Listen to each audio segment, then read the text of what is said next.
Good evening and welcome to the conversation with Sola Adesoye. Today's conversation promises to be a life-transforming one, and we are so glad to have you join us.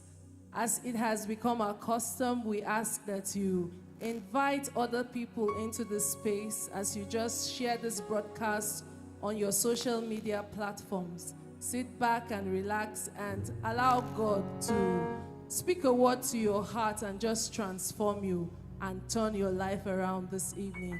Amen.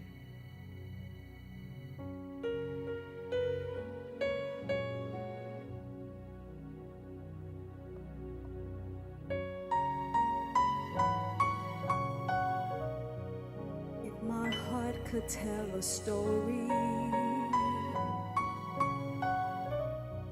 if my life would sing a song, if I had a testimony, if I had anything at all,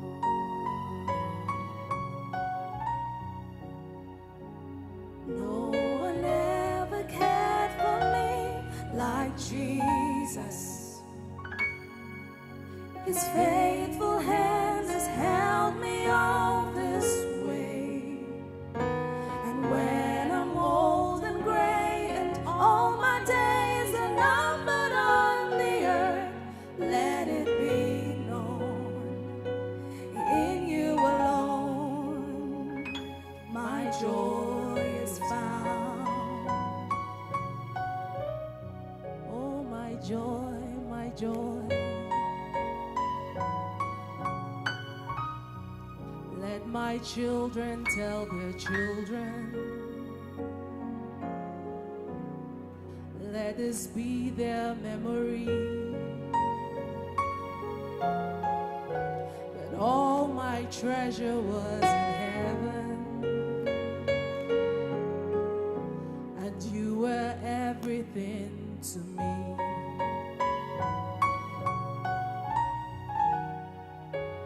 No one ever cared for me like Jesus. His faithful hands has held me all this way.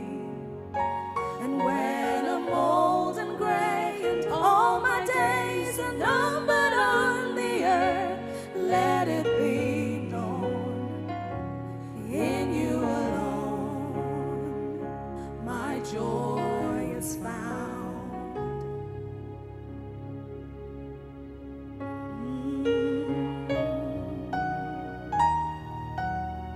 I found my joy.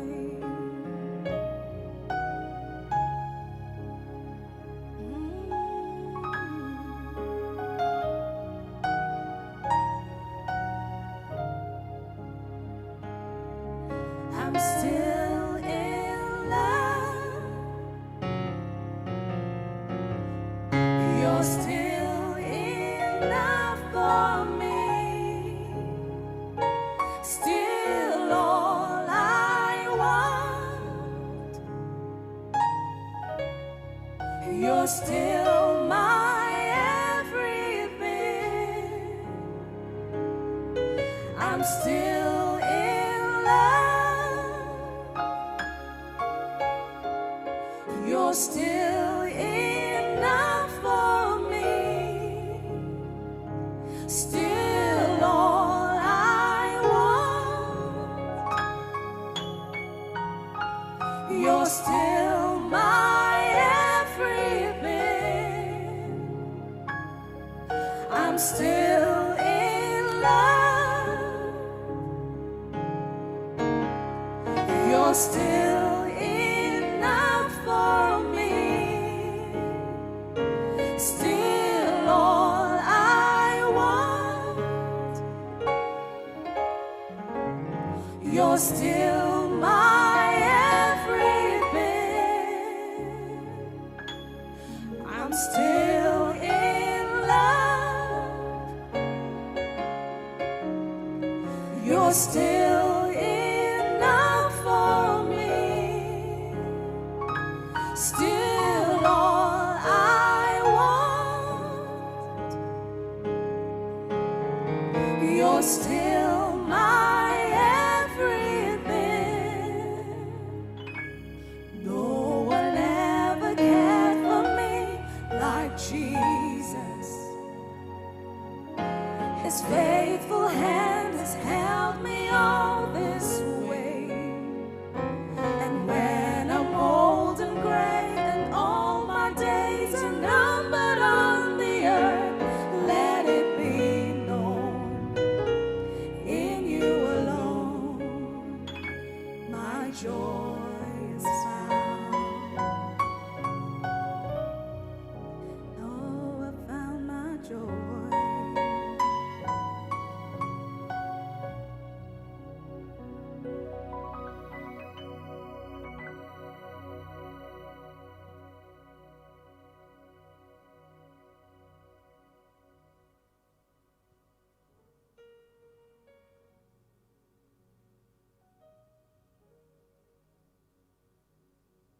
Good evening, and I'd like to welcome you to the conversation. I am your host, Sola Adesoye, and if you have been a part of the numerous conversations that we have been having, I am sure that your life hasn't been the same ever since you began to join us. Most of our conversations, interestingly, have been live on the social media platforms. But this is one of those moments when we're in-house, real-time, live with people in the audience, and we're also coming into your spaces, in your homes, and even if you're in transit, I'm sure that you can connect with us.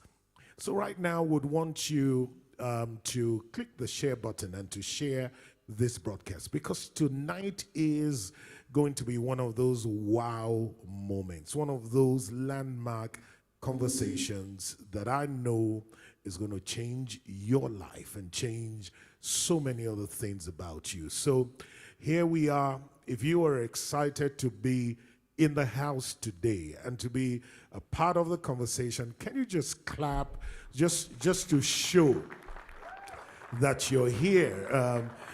Just to show that you're here and you're ready for what God has for you today.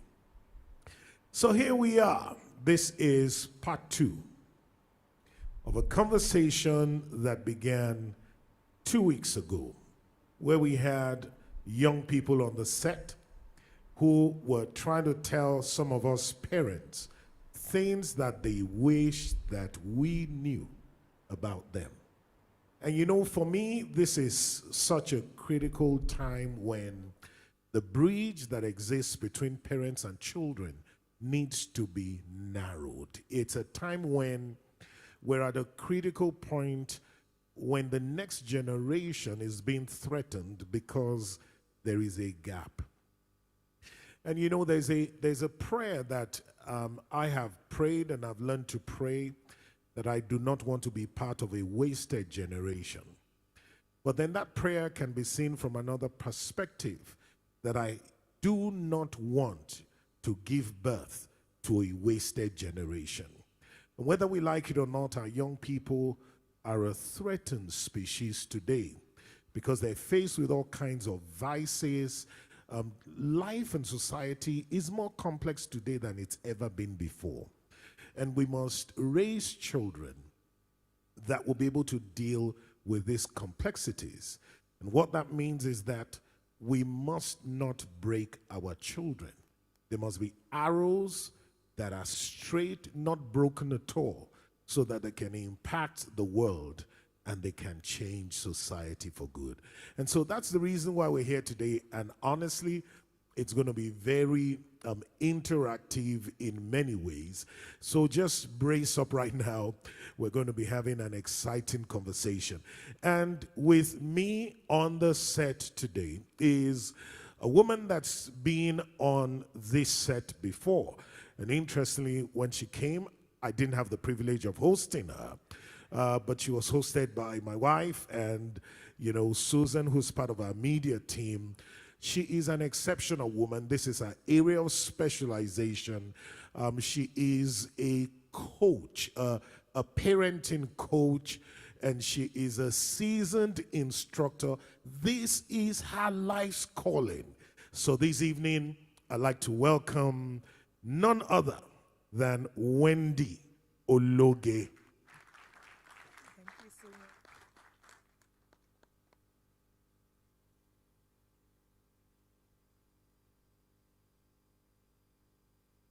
Well, while we get, okay, thank you. I think it's up now. Okay, yes. Thank you so much, sir. It's such a privilege to be here. Well, I mean, it's good to have you here. And we started our own conversation before the conversation. In so fact. I hope we'll be able to take some of that into this. And here again, we've got parents, we've got some young Turks who are here on the set. And let me start with welcoming Honorable Eze and Ifoma Unwowa. Let's welcome them to the set this evening. Thank you for having us, sir. For having us, sir. Well, pleasure. Real good having you here. And then let me go to Queen. Queen Sani is on the set here with us this evening. And she is a parent. Welcome, Queen.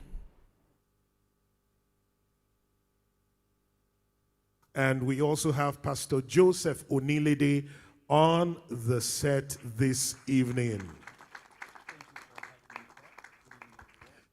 Okay, so we're going to be hearing from them. And then we have Aliyah Tawasimi. If you were with us 2 weeks ago, she was on the set. Can we appreciate, look guys, it's not, trust me, it's not easy being here, but they did such an excellent job 2 weeks ago. And then my co-host, I told him that he was going to host conversation today, but he's going to be hosting a conversation very soon. That's a promise. So let's welcome Tofumi Badebo. All right, and then we have on my right none other than my G. He knows he's my G. You know, we have our own very, very, very special greeting. Timmy. That's the way I like to call him. Timi, my G. Let's do it. Let's do it. All right. Timmy Oshun, he is on the set. So,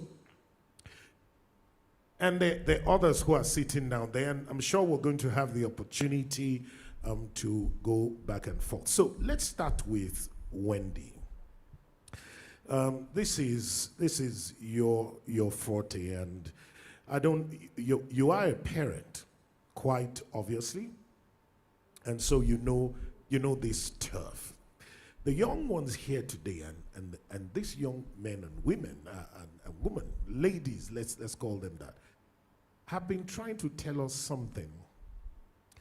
Part of what we gleaned from the last conversation is that they feel that we are too judgmental as parents.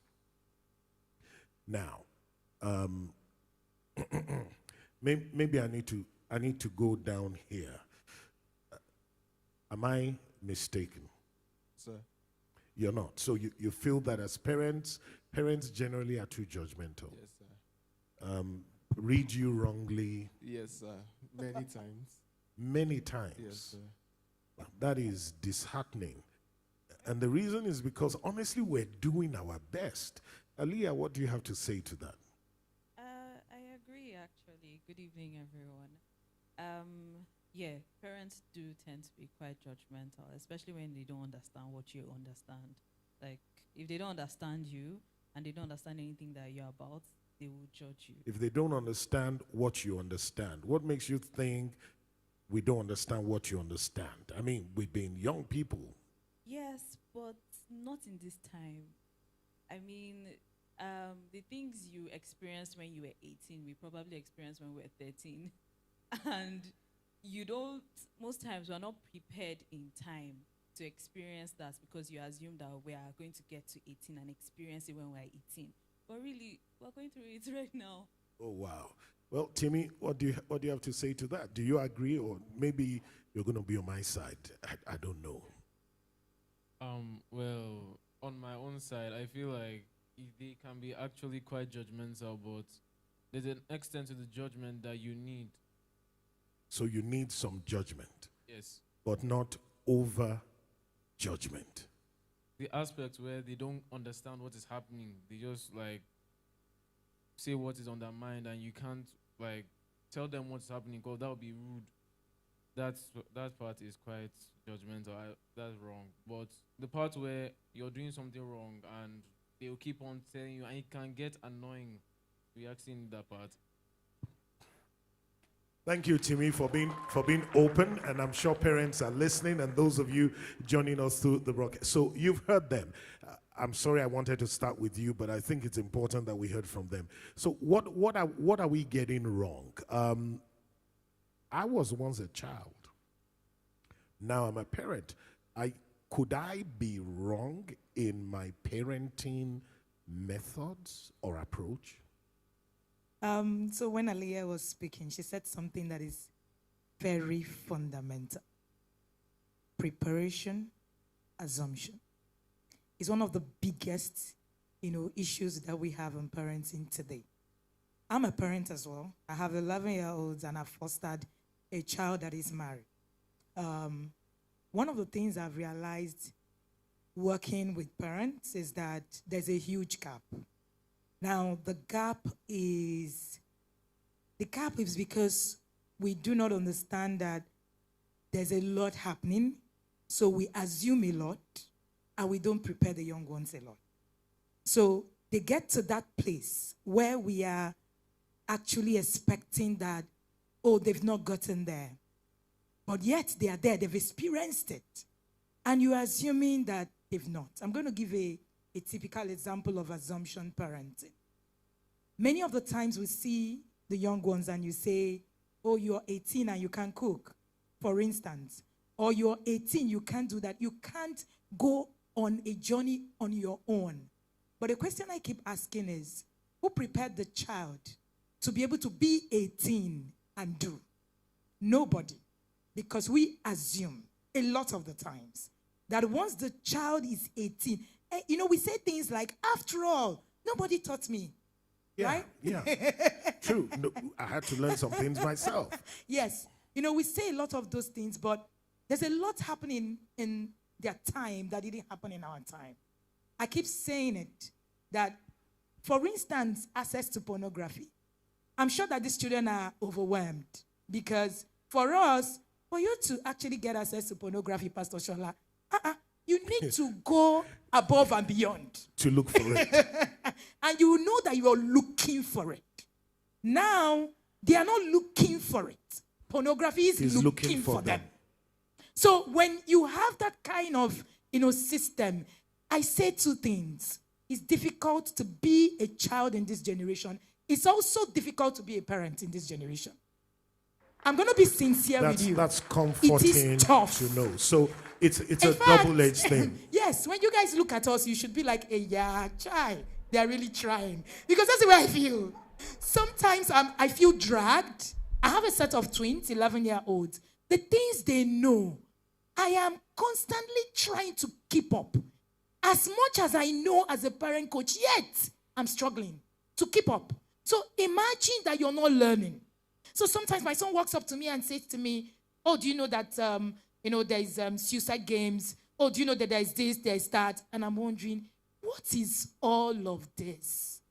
I'm trying to keep up. I'm trying really hard, but yet I see myself not knowing all of it. So it's a two-way thing. Parents are struggling, these children are struggling, but we need to have conversations like this to come to the point where we are saying, this is what you're saying, and this is what we are also saying. What can we do? How can we bridge the gap? How can we begin to do more? I think if we employ empathy on both sides, then we'll be able to actually walk, the route of parenting easy. And I'm sure when you also become a parent, you will remember these days as well. And then remember how you were dragged and how we're being dragged. So really, it's a whole lot. And I'm hoping that conversations like this would actually open up a lot for us to learn. Thank you, Wendy. So much you've said, and I think you struck a chord when you mentioned assumption parenting. And so you parents who just assume that things are naturally going to fall into place because it fell into place for you.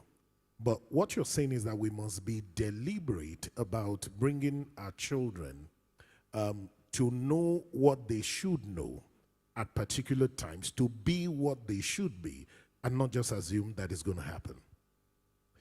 So there's got to be a lot more conversations. That's what you're saying.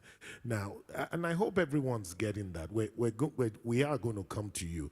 But before we do, I just don't want us to lose track of something you mentioned, because you talked about suicide games. Now, I really think I don't know where that is coming from. Can you throw some light? Because these are the challenges of our time.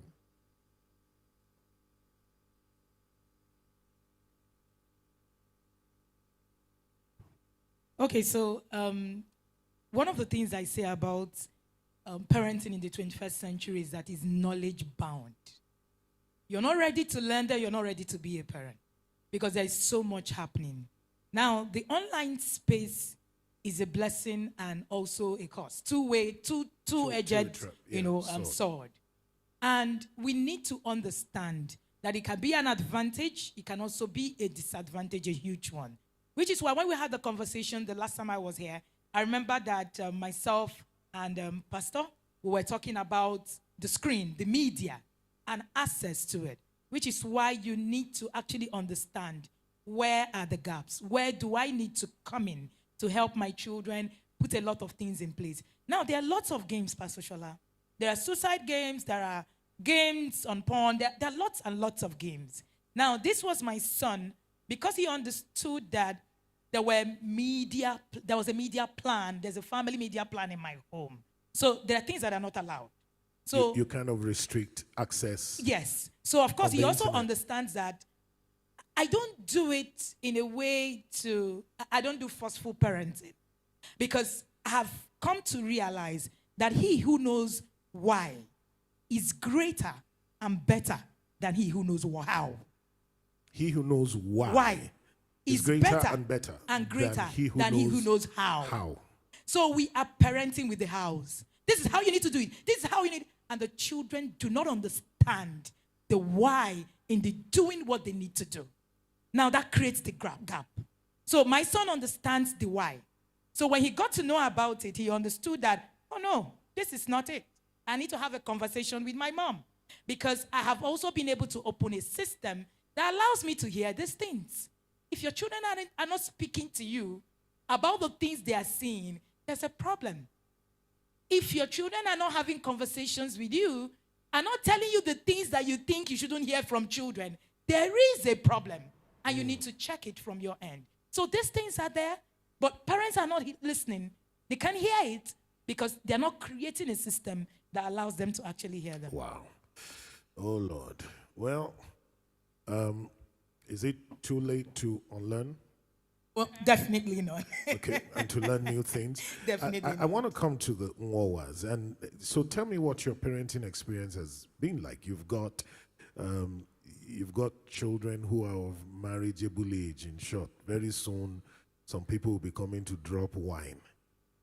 So what's it been like? I mean, let's put it this way. Hearing what you're hearing now, do you wish that you had heard this maybe 20, 30 years back? I think so. I must admit that a number of things, she began to say I didn't agree with. I didn't agree with because I had come to believe that in every generation, whatever knowledge you have is what you are exposed to. And in the time when we were growing up, at a sudden, I found out that I was far way advanced for my father. And I was understanding things and grasping issues faster than him. I could read up books and materials. I could steal into his store and pick up books and stuff and read, and I thought I was advanced. Now, when I see my children doing things like that, I can easily relate, yeah, I did that. I was ahead of my father, but it's neither here nor there. He still taught me the principles and abided those principles. And some of those principles he taught that I did not take then, as I grew up, I got to realize that, yeah, they were really for my good. So right now, when I do some things, and even when they don't agree, yeah, you may say forceful parenting, I still bear down and say, this is the way it's got to be, because I believe that somewhere along the line, they will get to find out that I mean well for them. Okay, so do you apply the why principle as opposed to the how? Yes, I applied the why principle, but the truth is that my application of the why principle is way below their demands for the whys, because they ask, oh yes. Okay, so they need more of the... No, they even demand for it, because as a matter of fact, I began to get offended. Almost everything you ask them to do, they ask, why? And I like, just do it and stop asking me why. Okay, so you have had to learn practically because... I didn't even learn enough, because I fell way below their demands in terms of whys. I must admit that. So I can't really say that I applied it enough. I knew the whys here to apply, but their demands for the whys was way above what I could supply. Okay, well, I mean, sometimes we find that parenting styles are different from the way a mother does and her own perception. So, Ifeoma, what do you say to this? I grew up in an environment where forceful parenting was enforced. And I began to parent my children that way until somebody one day said, you will lose these children the way you're going. So I had to borrow myself sense. Yeah, and change your methodology. I changed my method entirely. And it was very annoying to my husband. He said I was accommodating them too much. But I began to see a change. They could come to me to tell me things. But did you share that knowledge with him? I tried to, but a man he's is an a man. old school.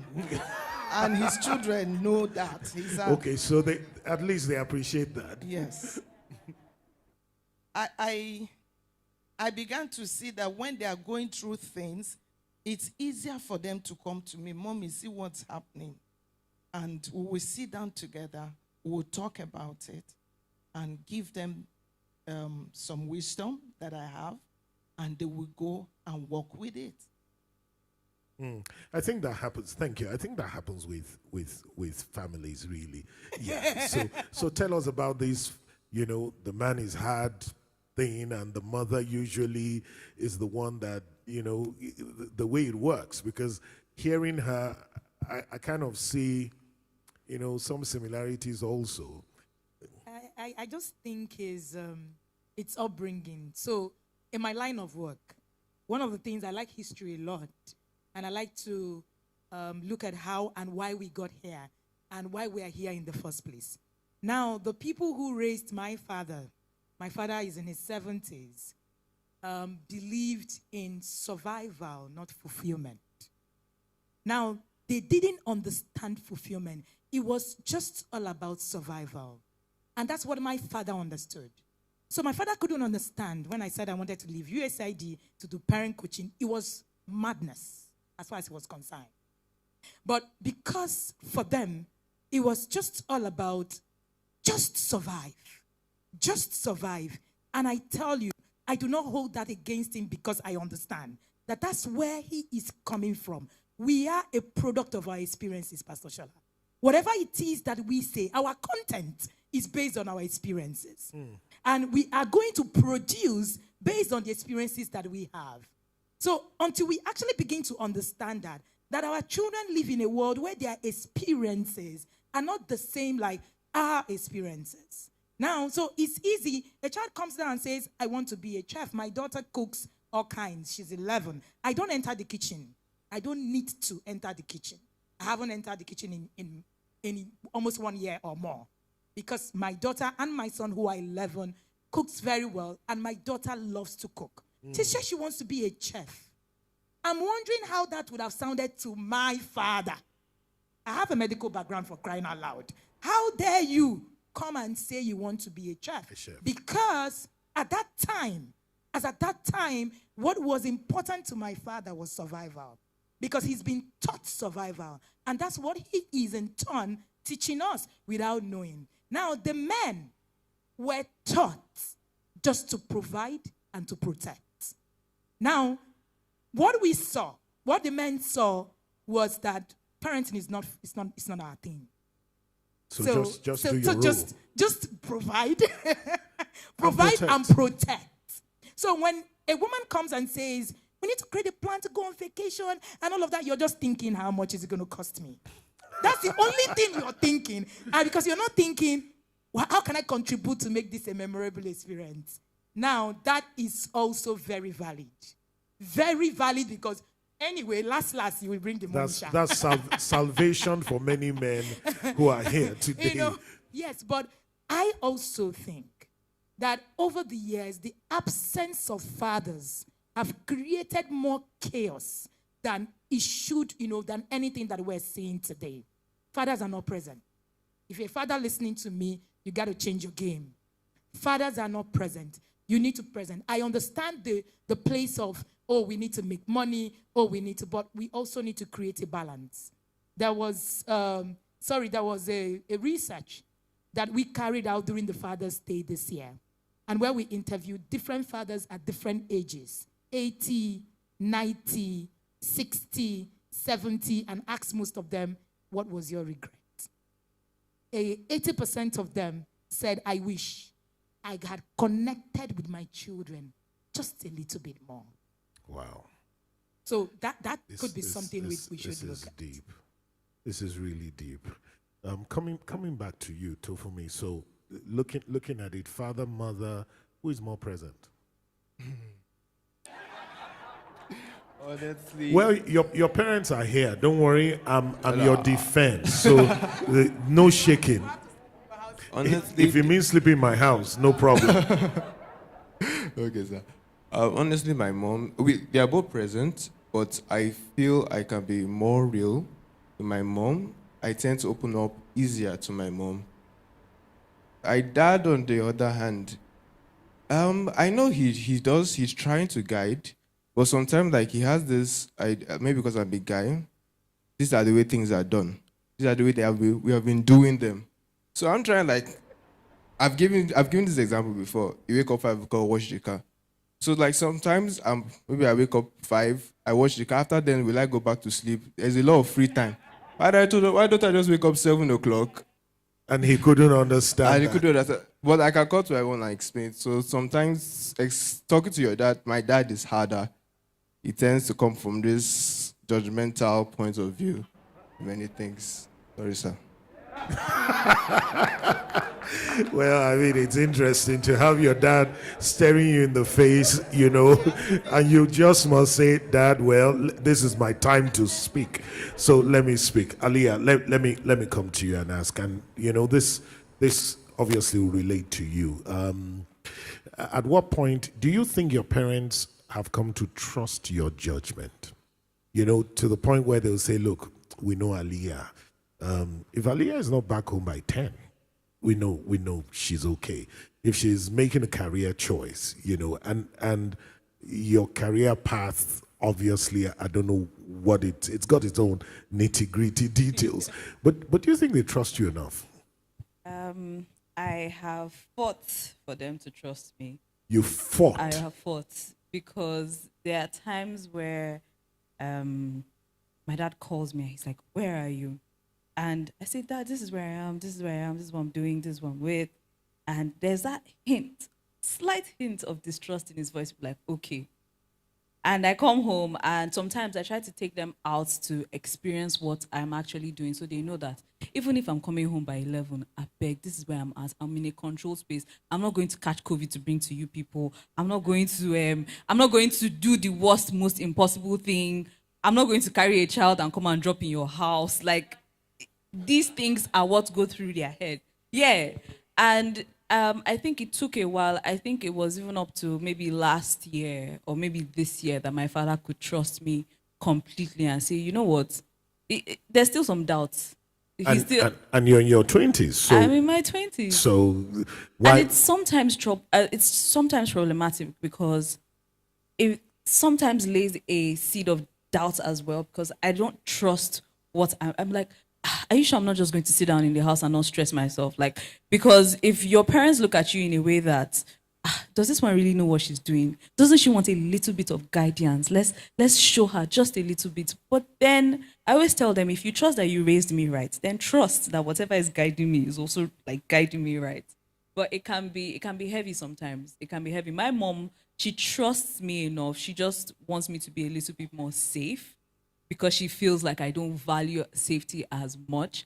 But then I'm just like, really, what is safety? Who is responsible for your safety? Is it you completely, or is it God that's really responsible who's for? responsible. Thank you for sharing that, Pastor Joe. And I know we've been silent on your side, and we're coming to Pastor Joe and Queen. So, I mean, you've got two children.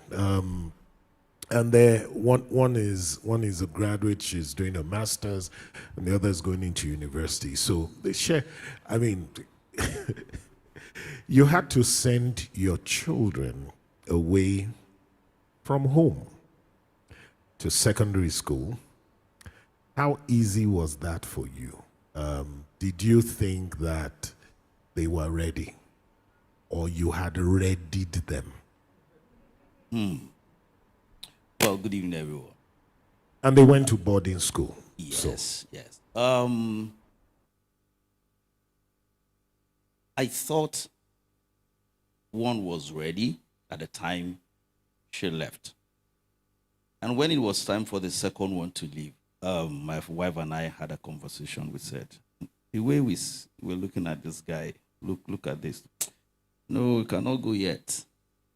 Sit down. Because the two of them are different. So we understood that this one is peculiar in his own way, that one is different. So we had to manage them that way. Now it was a bit apprehensive. Okay, they are going out there to school. You're not going to be there. You're not waking them up, nothing. You don't know what's going through their mind. And naturally, parents, like you said earlier, sir, you don't want to raise the wrong generation. You don't want to contribute to the wrong. And that's basically the reason why one will need to be is very careful to be sure that at the end of the day, these children won't look back and say, Daddy, why didn't you teach me? Why didn't you insist? Why didn't you just push me a little harder?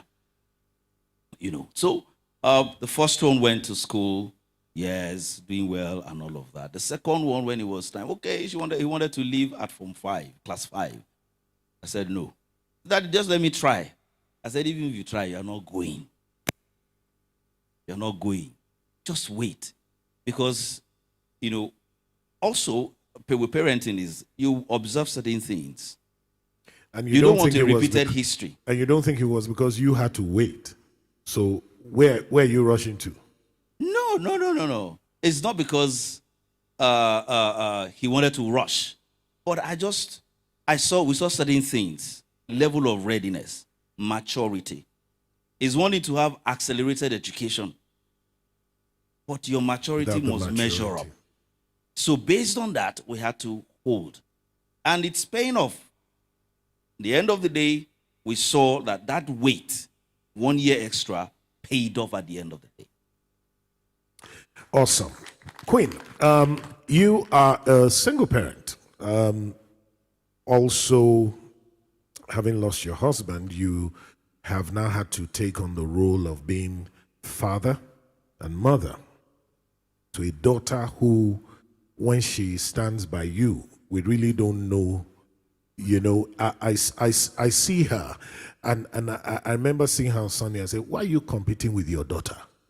You seem to want to dress better than her. Look, you've had your own time. So watching such a precious daughter, again with the hindsight of some of the experiences you've had, do you have fears concerning her?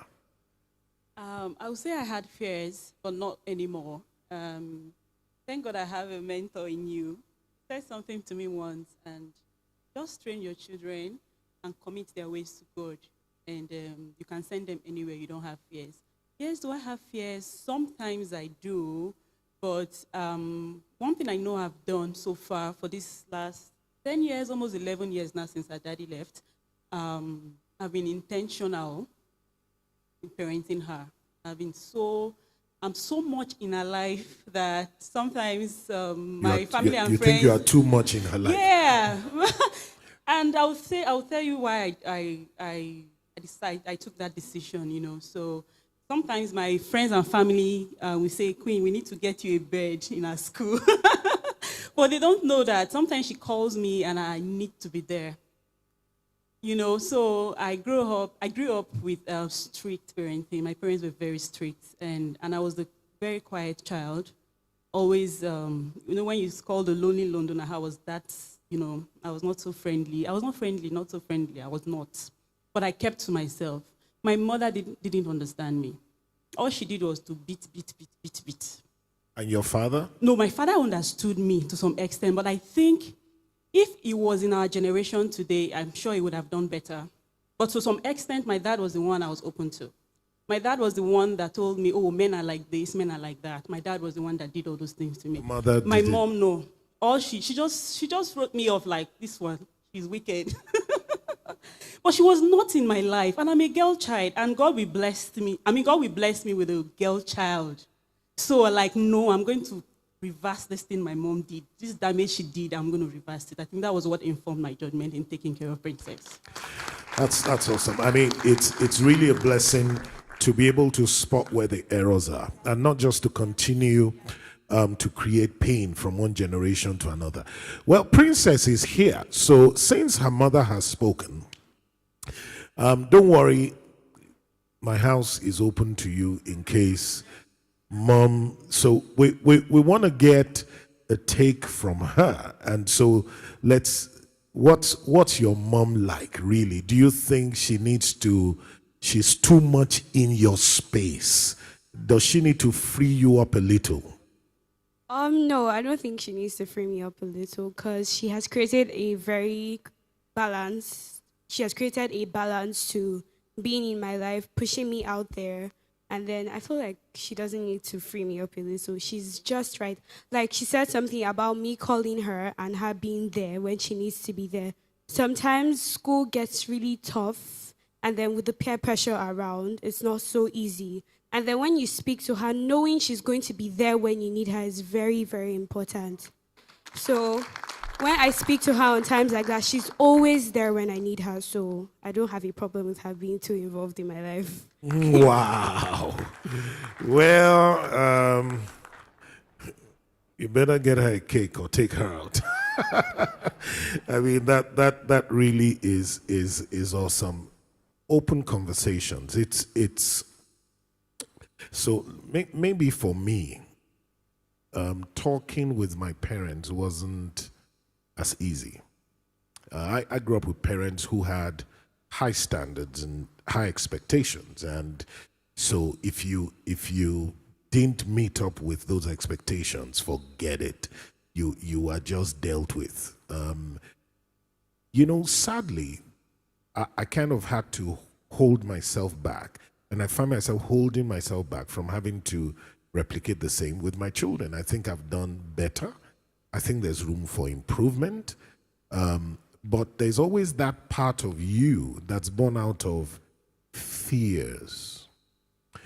I remember a day I beat my son. Okay, so maybe we'll get into things like that. I beat my son, and I had to stop at a point because I was beating him because I saw him do something that I did when I was a child.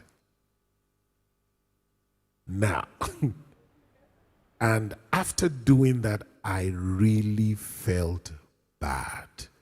Absolutely. And I had to find a way to sit him down, to try to communicate without losing my pride as a father. As the beater of mankind. So, do you think I need help? You know, because you've talked about our experiences. So our parenting experiences. Now this was years back, and ever since that incident, I've kind of held back. You know. So do you think I need help? Do you think your parents, did they beat you? Did they whip you? Do you think that is still relevant in today's world? Okay, so this is one of the very interesting conversations that go on in the parenting world today. And on the part of whether you need help, Pastor Shola, I would look around first. I don't think I'm safe. But come to think of it, when Queen was speaking, she said something. Being able to introspect, look at where we are coming from, and decide that some of these things that were done to me could have been wrong. Can I do it better? And begin to review it. It is one thing that we've not been able to do. I tell you why. We were raised to become hypocritical. You dare not say your parents didn't do a good job. I'm sure if I say it, Honorable is going to come on me and say, how can you say your parents didn't do a good job? You dare not say it. So when you say things like, I wish my father could have done things like this, people demonize you and tell you things like, how can you be so ungrateful? But that's not ungratefulness. We need to get to a point where we are having conversations and saying what went wrong, what went right. I shared on how I realized that my father was raised to understand survival and not fulfillment. And that gave me a place to be able to understand where he was coming from.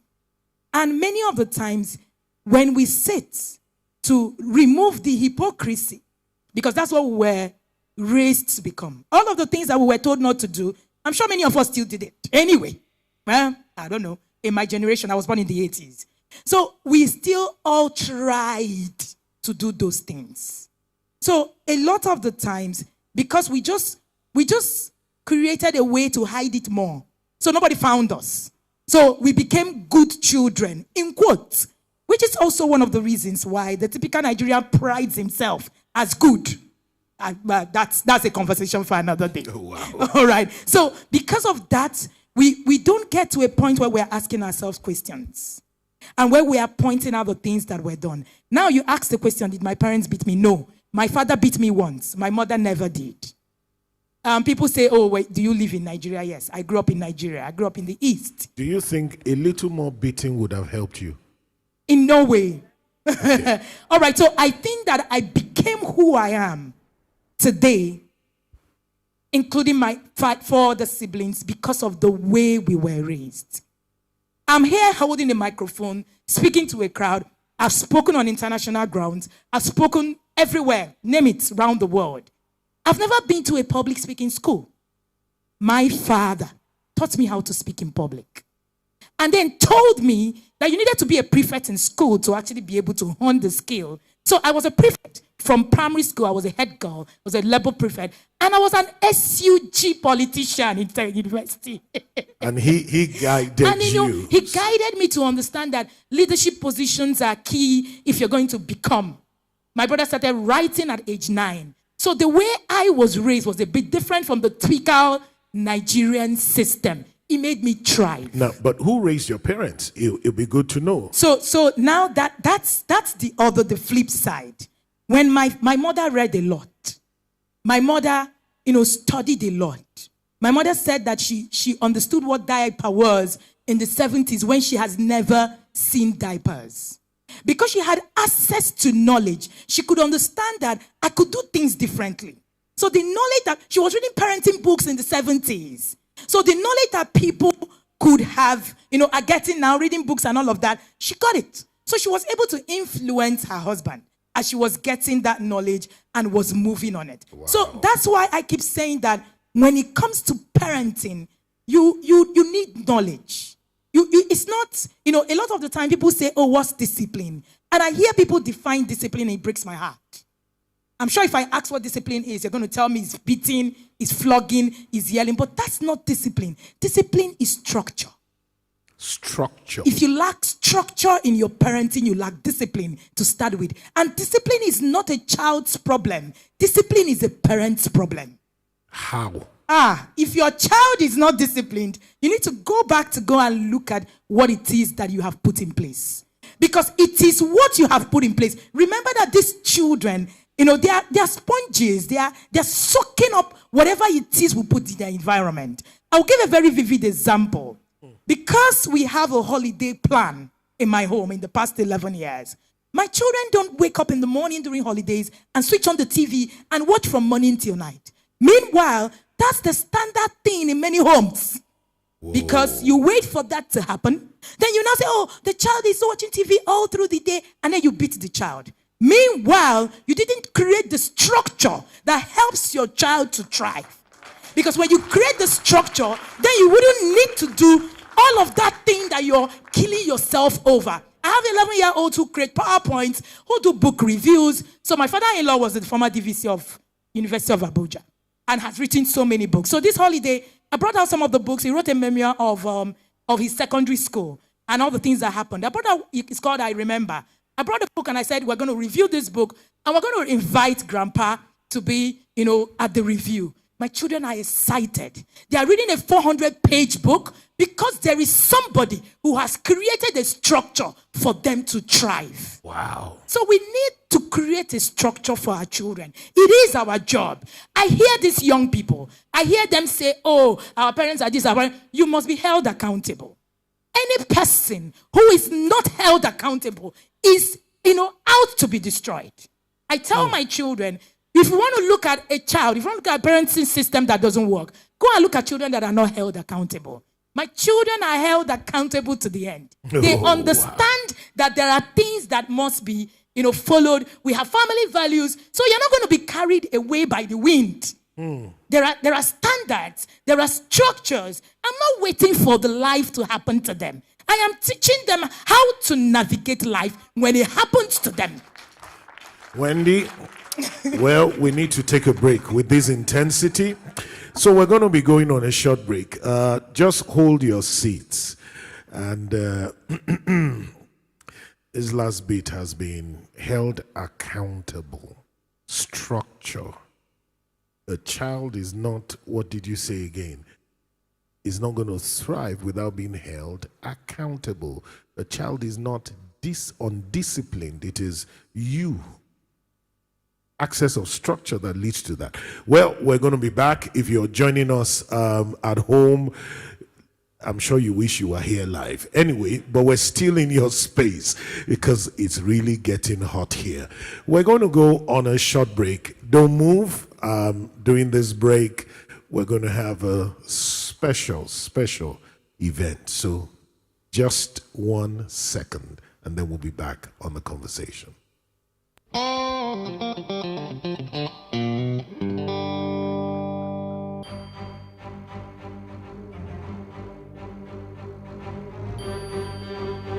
So for me, do you think? I mean, you may want to say growing up is fun, but So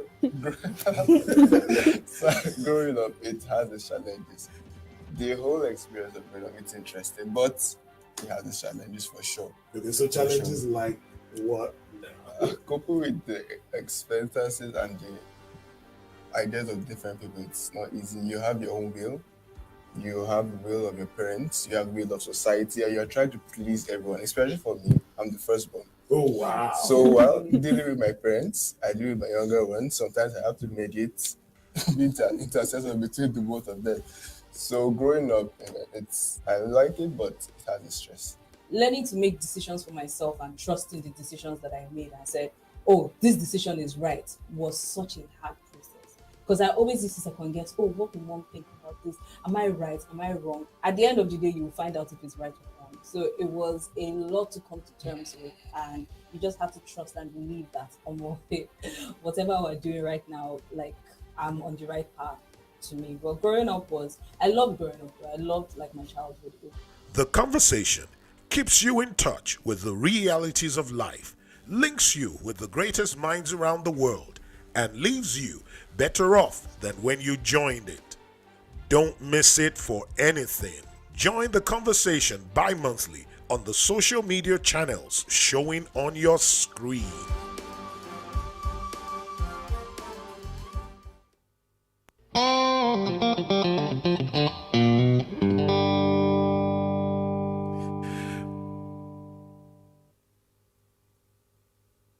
Well, I hope that break was refreshing for you. If for anything, gave you time to reflect on all the things that you have heard. Now, I want to take us back to 2 weeks ago when we had part one of this conversation. And somewhere in the middle of that conversation, I think it was towards the end, I had said that we were going to give an opportunity for some of our guests who are here to go out to watch a movie with their parents. And they did. So, we're going to be seeing some images and whatever it is of what that encounter was like. So they were to go to watch a movie of their choice, popcorn and a drink, and just to bond together. So in a couple of seconds, we're going to be seeing that on the screen.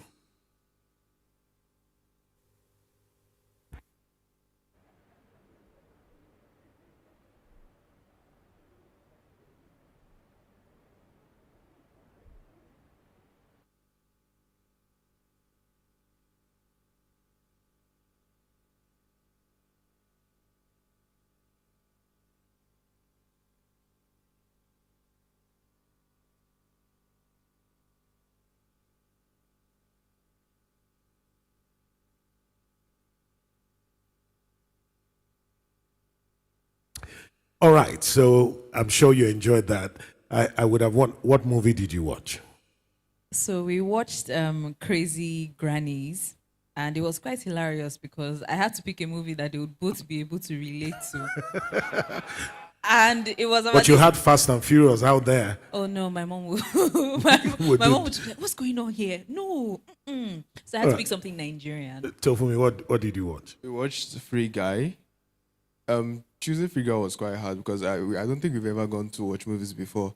So I had to know I had to think what they would be both interested in, and I didn't want to watch any Nigerian movies. So we picked Free Guy. I also do pick a movie and they'll end up sleeping in the cinema. So you know them well. Yes, that if you don't pick it right, they'll just be sleeping and wake up afterwards and say what happened. Sometimes we don't think people can sleep at the cinema. I went to the cinema with one of my what's the relationship? My wife's nephew, and it was outside the country, and so they're like, "Uncle, let's go to the cinema," and we went to watch this movie. 15 minutes in, my eyes shut. I woke up 5 minutes to the end. It's like, yay! Well, so then good company. Timmy, let me come to you because you were not on set last week. Is there anything you wish you could speak to your parents about that you never have?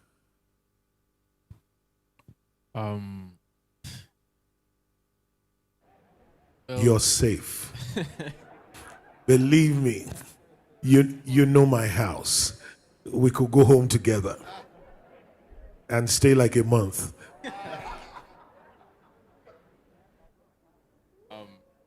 If I was going to talk to them about anything, I think I'll talk to them about the fact of not trusting me enough to do things. I don't blame them, but like in their time, how they grew up, there wasn't any space to do anything except for study, clean the house, sleep, go to church. So I feel like they should give me like enough breathing space. They should trust me to do some things by myself. It's just so. Do you have a girlfriend? No, sir.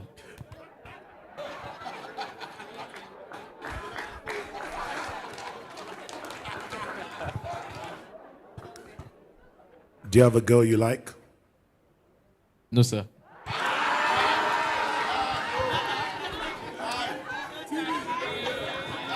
Timmy, fine boy, no pimples.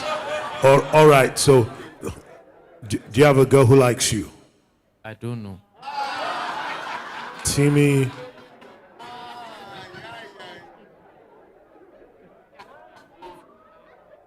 But so do you think that you'd be free to have a conversation about a girl who likes you or a girl you like with your parents? I will talk to my mom about it, but I will not talk to my dad about it. Okay, so why? Me and my mom were very close, so we will talk about it, and whatever she does not like, she'll tell me. I will tell her my own point of view. Well, my dad, when we go into that conversation, he doesn't do it purposely, but he seems to be antisocial of some sort. So the discussion just becomes so serious. Okay, so instead of it being like a, very buddy kind of thing, Yes. it'll just change and it'll be serious conversation. Yes, sir. Okay, so Aliyah, anyone knocking on your door yet? I mean, that your parents need to know, or do they know everything? How many knocks have been on your door so far? I think my mom is here somewhere. Oh, she's there live. Do you want to answer this question? Okay, so maybe mom can answer the question. I mean, you want her to answer? Do you? Well, yes, I'm currently in a relationship, exploring a relationship. However, my parents are aware of him, but I feel like there's this seriousness when you want to introduce a young person to your parents that their mind just goes, oh my God, so should I start getting ready to get married? Or should I start getting ready to plan a marriage and everything? And I'm like, calm down, relax. We're just learning about each other. Mm-hmm. Let's the process begin first before you get too excited. But you feel free naturally with them too. Has he come to your house? Yes. Okay, and your father didn't bring out a gun or something? No, he did not. He was really welcoming and all. Well, he has actually been on like a mini journey with my dad to check out some places. So that was a very awkward situation for me because I didn't know what to expect. But he was like, oh, he just brought up the situation in Nigeria, and it was a nice conversation from there. So it was like he's a smooth guy, I guess. So for me, any. No, sir, not yet. No shadowing, no. No, sir. No shooting shots. No, not yet. Because your parents warned you that if you shoot any shot. No, not that. But since when I was young, I was taught that there's a time for everything. So sometimes they ask me from time to time, if I'm like chatting with a girl or talking to a girl, is there anything going on? I have to tell them that nothing is going on. Policeman and policewoman. So, but I know when the time is right, everything will fall in place. Awesome. Wendy, let's get back to you. Policing children is whose responsibility is it? Is it right to police them? We are parents. So I usually say that in the recent times, there has been a swap of roles with God. We are now praying for God to parent our children while we protect our children. But God never promised to parent our children for us. What he promised us is that he will protect our children.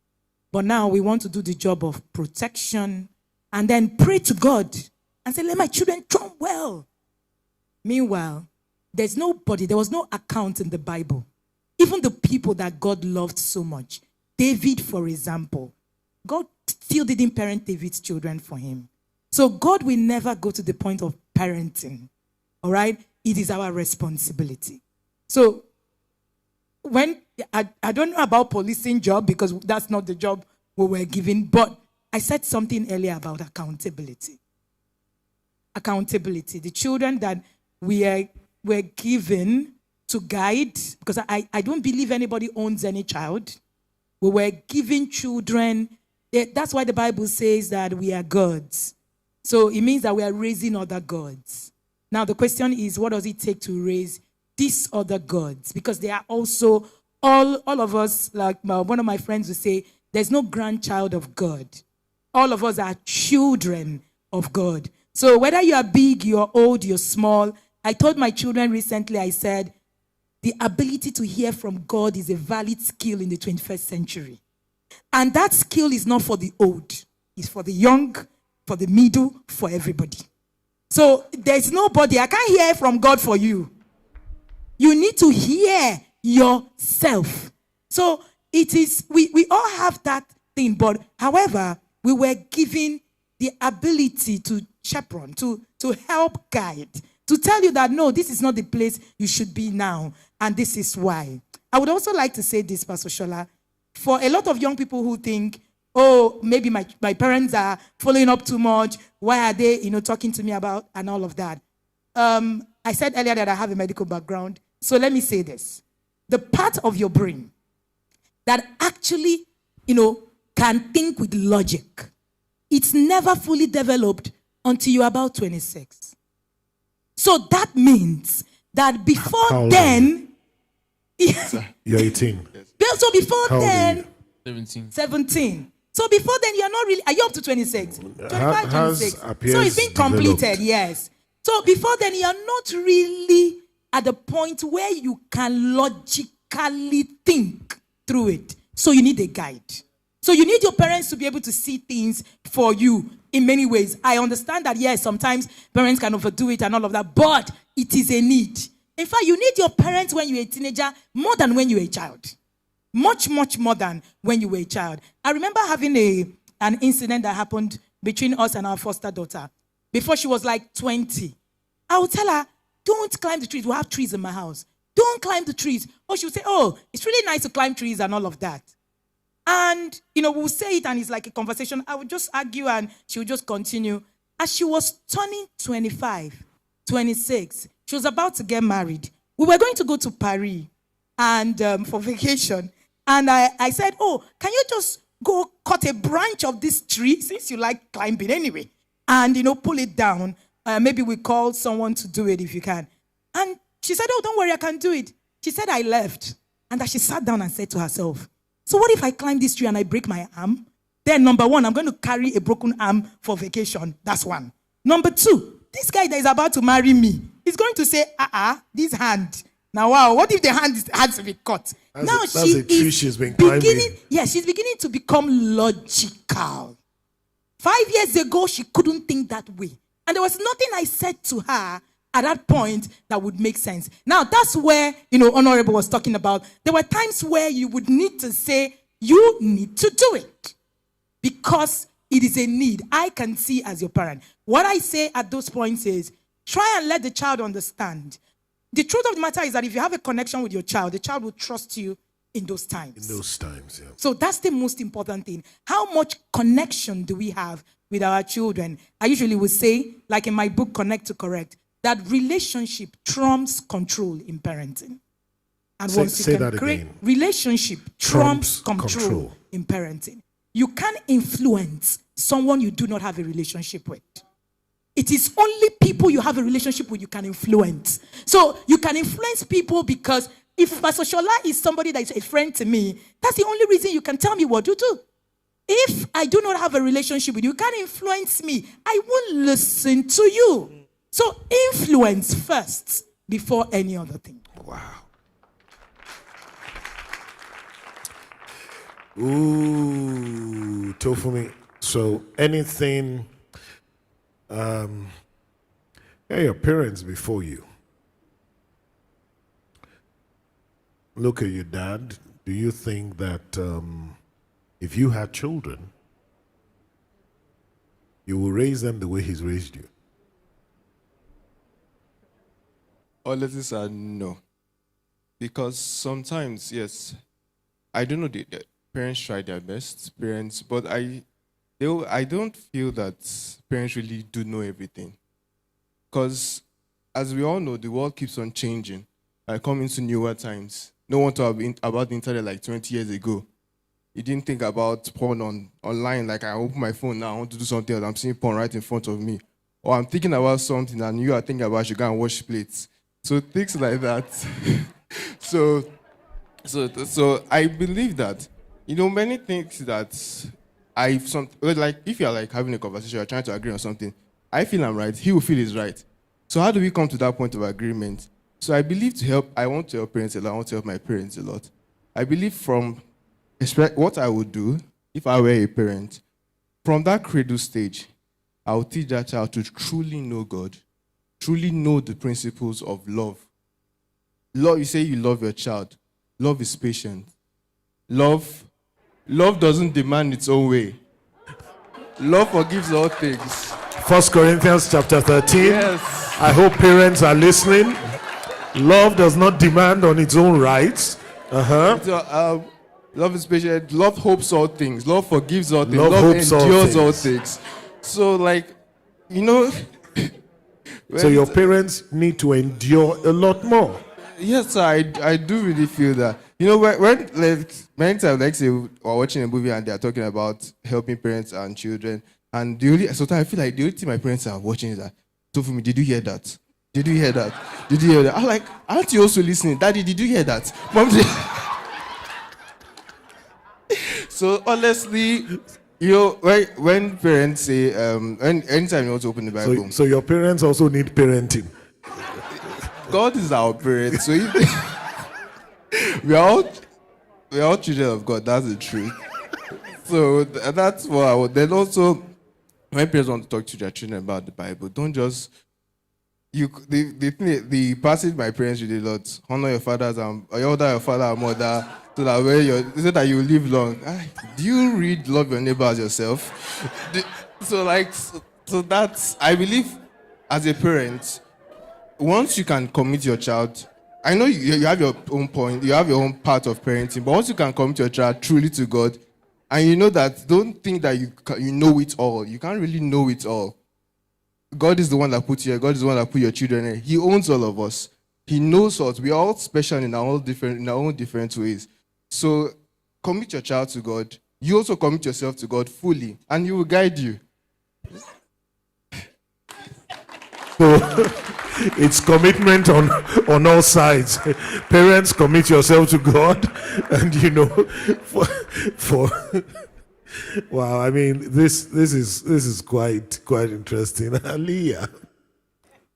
She already knows that my answer is no, because I normally used to tell my mom, like, this way. So my younger sister, we're co-parenting her.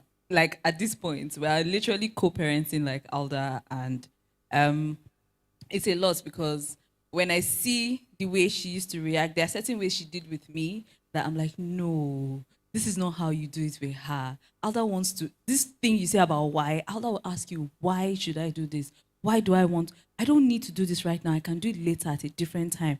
Like, there's really no need for you to do things the way you've been doing it before. And my mom's like, no, you have to do it. I've been saying this thing over and over and over again. And she locks out. The moment you say it more than 3 times, she just zones out and she's like, I'll leave you to talk to yourself.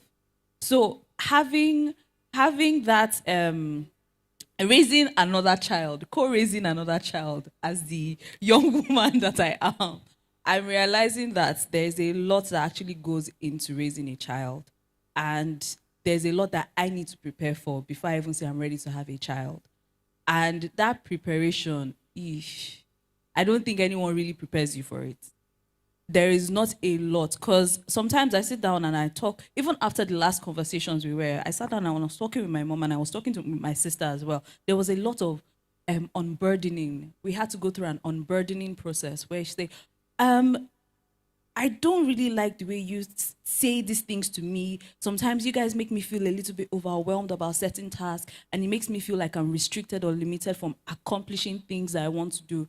So it's heavy, and I see that effect on her as she's young and she's 13. I'm 25, almost 26. And telling my mom that, oh, the way you're raising my younger sister as a 26-year-old, sometimes might feel like I'm infringing on her own personal space.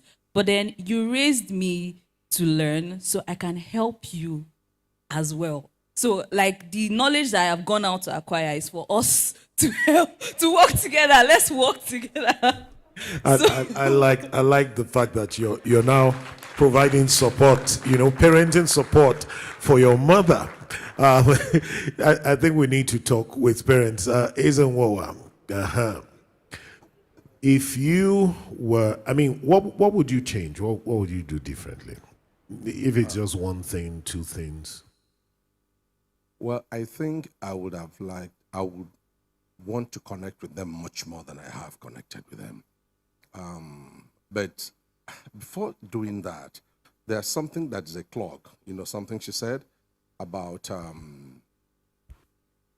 the way we relate with them, about hypocrisy, the way we were raised. I don't quite fully, wholly agree with being raised to be hypocrites, because a great deal of the things I have believed, I've still, held on to. Yeah, there are things that may look like double speaking, in your life. Oh yes, because I even see it in my kids sometimes, and it's like I have dual personality. I personally have a dual personality. Yes, it's true. Really? But, oh yes. Is it like from 6 to 6 and then no, you switch? no, not that. It's determined by the cycle in which I am per time. The way I will relate amongst people I know and people I don't know sometimes, differ. But where I'm coming to is the fact that we now raise kids who have an entitlement mentality. So this generation, there is an entitlement mentality, and there is crass ingratitude. You were talking about you should be grateful. Somebody says, I didn't ask to be born. I mean, your parent, sir, I said this because I come from a background in which almost every other month, a friend, a relative, or somebody I know dies. I'm 58. I aim to get into my 80s by the grace of God. But you see, I am also prepared for death. So when I talk to them, I tell them, I feel that they should know that it is not, I'm sorry, this is wrong, but this is where I think they should know that it is a privilege I'm still hanging around. Because some of my friends, one died one was supposed to attend a meeting with us last weekend, and So- next thing we knew, he was dead. They should appreciate the fact that you're alive. I could be dead tomorrow. And if they recognize that, it is not a matter of trying to make me see what they think. It's a matter of knowing what I have to give to them, which they will need. Because I'm forced to fall back to an Igbo proverb that says, what a father sees. Say it in Igbo first, and then let's. Ihe nna hụrụ, ihe nna nọ n'ala hụ, n'ọdụ hụ. Nwatakịrị rigoro n'elu ụlọ ọ ga-ahụ ya. What a father sees sitting down here, you take a child to the roof top, he's not going to see it. So I see much more than he can see from where I'm sitting. So when I tell him, you need this stuff, trust me, you need it.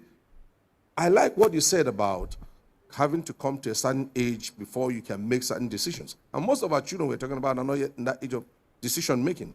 So they think they know, because like for many years I've had to battle with the problem of Google and internet, because it's almost as if I don't know anything anymore. So And they just go on Google and yes, sir. And trust me, sir, I grew up knowing that even though I'm not the smartest guy around, I was never the dumbest guy anywhere I was. So when I now find myself in the midst of kids, even though they're my kids who believe that, you say something and the next thing you are saying something and everybody is checking it out, and before you finish, they are, I tell them, say, listen, even when I speak English, they want to correct me, they want to say my teacher said. I said, if your teacher knew what I know, he would be. He won't be where he is. Well, thank you for that. We're going to be going on a short break. You've said something we need to take on, and that has to do with an ungrateful generation of children, and we need to touch on that. We're going to be taking a short break right now. We're going to be having a very special presentation by a very dear lady who is going to play on the strings for us. So let's welcome Omotere Makoju.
Thank you so much for playing that instrument and blessing us. Waymaker, miracle worker, that's who he is. And you know, couple of days ago, I had Amateri bring the violin so that I could try to pull some of the strings. I think God got up his throne and said, "Who is that?" Well, you can interpret it anyway. If you think what she's doing is easy, go get a violin. Can we appreciate her for honing in such skills and for being a blessing to us? We've just got a few minutes left on this conversation today, and it just looks like we're starting. But I want to ask Pastor Joe and Queen, are your children grateful? Or you think they need more grit to be full? Well, I think at the phase they're at right life, they are grateful. Though sometimes you just wish they could see more into the background of things, but that's not their business, really. You know, before they just spring up, Daddy, I want this, Daddy, I need to do this, Daddy, I need to do that, and all of that. But bottom line, I thank God they have been very, very grateful and appreciative of whatever is given. All right, Queen. You've got just one precious egg. Do you think she's grateful and thankful?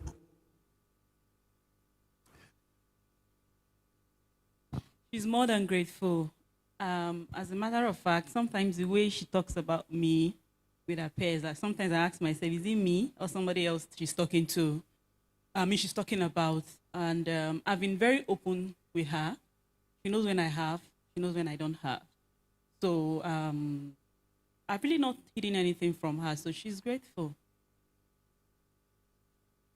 The reason why we're going back to what Honorable Eze said is out of Scripture. The Bible clearly tells us that in the last days, children will be ungrateful, they will be unthankful, and they'll have an entitlement mentality. So can you throw some light on that? I mean, that's what Scripture says, and we must take what he said, because the signs truly are there. In your own experience in coaching, what's it been like? That there has been, which is also very biblical, a culture of self-love. I have to love myself and love myself till I die, and no other person matters. That culture is one of our biggest problems.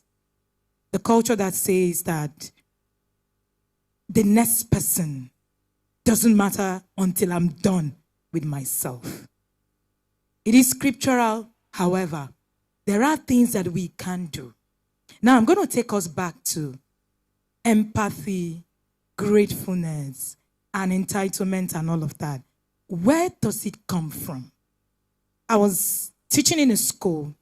I was talking to parents, and I asked them, how would you teach your children empathy and kindness? They say, oh, we go to the Motherless Babies Home once every year on their birthdays. In our time, in our generation, that's what we understand as empathy. However, that is you just telling them that for you to be kind, empathic, it has to be somebody you're better than. Which is one of the biggest issues that we have. Which is why you see someone who is driving a Mercedes C-Class have an accident, and some people are actually laughing and saying, oh, good for him, because he is rich. So we have that flip. Now, if you're going to teach your children empathy, you need to come from the place that empathy is universal. It's for everybody. I need to be empathic to me, to you, and you need to be empathic to me as well. The moment I fall ill, interestingly, my husband is here. The moment I fall ill, my children are dotting on me, because we have also taught them that this thing is a two-way thing. There is a gap in parenting. I tell you where that gap is coming from, Pastor Shola. We grew up not having some things. And then we got to a point where we now have a lot of those things we didn't have. And then we now have this mentality, my children must have access to all I didn't have. Because I didn't have it, so they must have it. And then we are giving them those things without them understanding that these things they are not just, like that. So they are being entitled from our own making. Oh, wow. Without us knowing that we're giving them an entitlement mentality. Somebody came to my house and said to me, I know you guys can afford to stock up your house every time. And why do you guys do this once a month? I smiled. And I said to the person, the children, we need to understand that life actually is not as, once you come out, everything is just perfect and all of that. Sometimes, you need to actually not give your children the things that they want.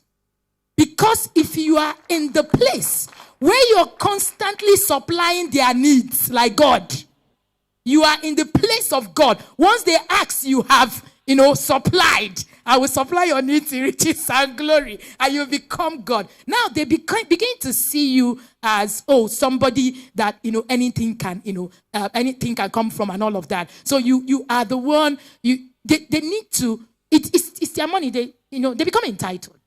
Now, one of the things that I usually say is, let your children understand the place that God is playing in the provision that you have in your home. If your children do not understand that there is a supreme being, I'm very glad I'm talking to the children of God. There is a God in the background who actually does these things. Do you know that in my home we have a testimony book? No, we are not waiting for you to become ungrateful. We are teaching you how we are, learning gratefulness. You will learn it. You don't have a choice. So in that testimony book, you will see what happened to my husband and I. My husband is here, so he can hear me. You will see the things that happened to my husband and I before the twins were born. So they ask questions like, God did this for you guys. And we say yes. I remember one of those days, my husband's phone had just, gotten spoiled, and he couldn't, he had to go and buy a new one. He had bought a new one. My phone went blank. I had to go and buy a new one. My son walked into the room and saw his father's phone and said, you guys got a new phone again. Oh my goodness, your God is good to you. You need to get your children to the point where they understand that it is not you. Stop acting like the Alpha and the Omega. It's because you are acting like you are the one that can do everything. So they are entitled. Why would they be entitled? I ask you for 200,000 today, you give me. Tomorrow I ask for 100,000, you give me. I say, this is what you give me. So I will be entitled to your money. So you need to create that system that teaches your children that I don't own this money.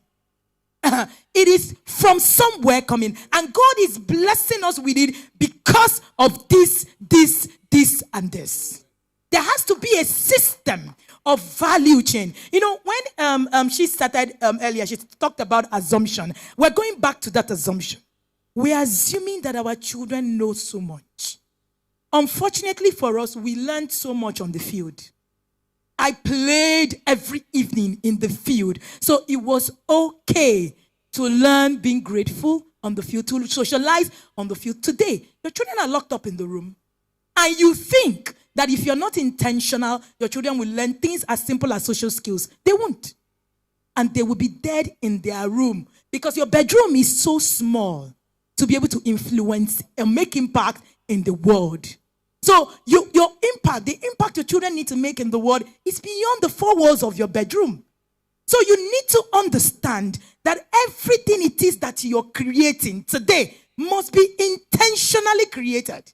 You need to create it yourself.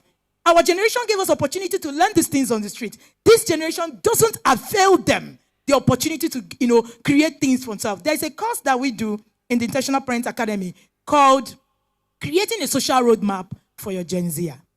At some point, your Gen Z becomes we become influenced. Your Gen Z, that's the children, the Generation Z and the Generation Alpha, right? That's what we're parenting. That's the people that we're parenting today. And, and I was teaching in that class, and I said to the parents that when your children get to a certain age, you don't become the most influential person in their life. You will fall down from the top to the rock bottom. But the question is, there will be another adult. Did you prepare for the presence of that other adult? Or your child is going to go on the streets and pick out any other adult that they see. Remember we were talking about Pastor Shola before we started this conversation? When you met a guy who was able to fill in the gap of your emotions, emotional troubles that you had at the time. And the drug addiction now happened. Because there was no plan of the other adult who wouldn't be you. It is a very wrong thing to think that you can parent anybody alone.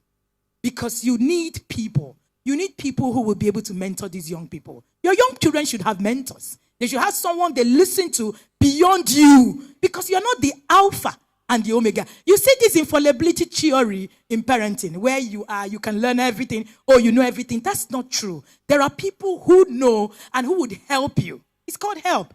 All of us are, getting to the point where we want to raise better people. And that's why, the Igbo people say that it takes a village. I am Igbo. The Igbo people say that it takes a village. It doesn't take only you. If you're going to raise someone who will impact their generation, then you need to do much more than just what it is that we are doing. If you're going to raise someone who would understand impact, because the success in parenting is ability to understand why you're here.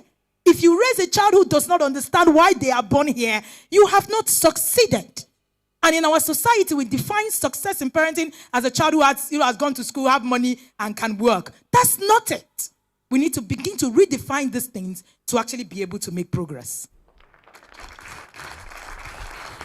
Well,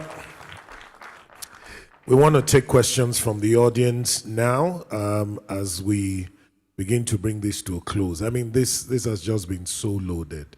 Wendy, when are we having you back? I'm always here, Pastor Shola. Honestly, that is awesome. While we wait for questions, we grew up at a time when we had to learn everything ourselves. I can tell I got born again in 1987, and no such program ever happened or held that focused on whether it was marriage or even parenting. None at all. It was believed that once you read your Bible, you just knew how to parent and you knew how to be a husband or knew how to be a wife. And it would take years for us to realize that there's an intentionality and there are skills that needs to be developed as parents. The beautiful thing is that we still have an opportunity to correct the errors that we made. When I was asking Honorable Eze, he said if he could go back, he would, get closer and be more relational. And I think that it's still not too late to do that we must make that decision now. And I think that every parent here needs to be very intentional about that we feel we've missed out on something doesn't mean we can't go back to it. The most intimate time with my father was in the last probably 10 years of his life. And so right through, it was cat and mouse. For the last 10 years, he obviously must have had a reset and had a rethink, and those were the most precious times of his life. So it's never too late for us to make amends. And to the young ones, I mean, there's a lot you've heard today, and there's a lot more that you will still hear. We're trying. Believe me. Timmy, Aliyah, okay, so you have a question and Tofumi. So let's take your question. Is there any other question at the back? Let's know if anyone, but we'll take Aliyah's question.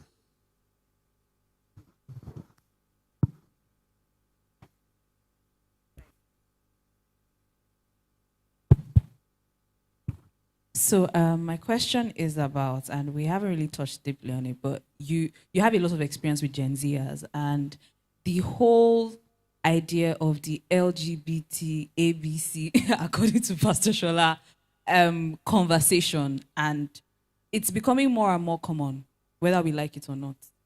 And we cannot avoid the fact that children are becoming more and more curious. And if they don't learn it from the parents, they will learn it out there. So how then can parents have the conversation with their children the right way, where they don't teach them to condemn someone who comes out, but rather, and also don't teach them to necessarily accept everything they hear or want to be so curious as to say, oh, this is the way, oh, if everyone else is doing it, I should want to do it. How do we navigate that field?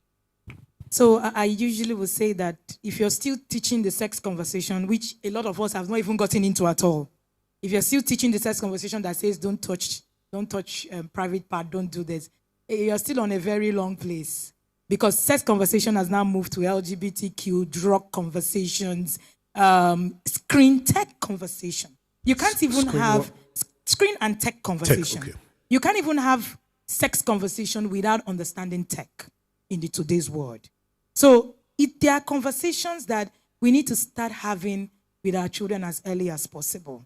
I have started having the LGBTQ conversation with my children. They're 11. They understand that this is not the way to go. They understand the lay down principle, but I'm having this conversation so they understand it. Unfortunately, a lot of children are confused. I speak to teenagers and I tell you for free, the confusion in this generation is unprecedented because we are not teaching.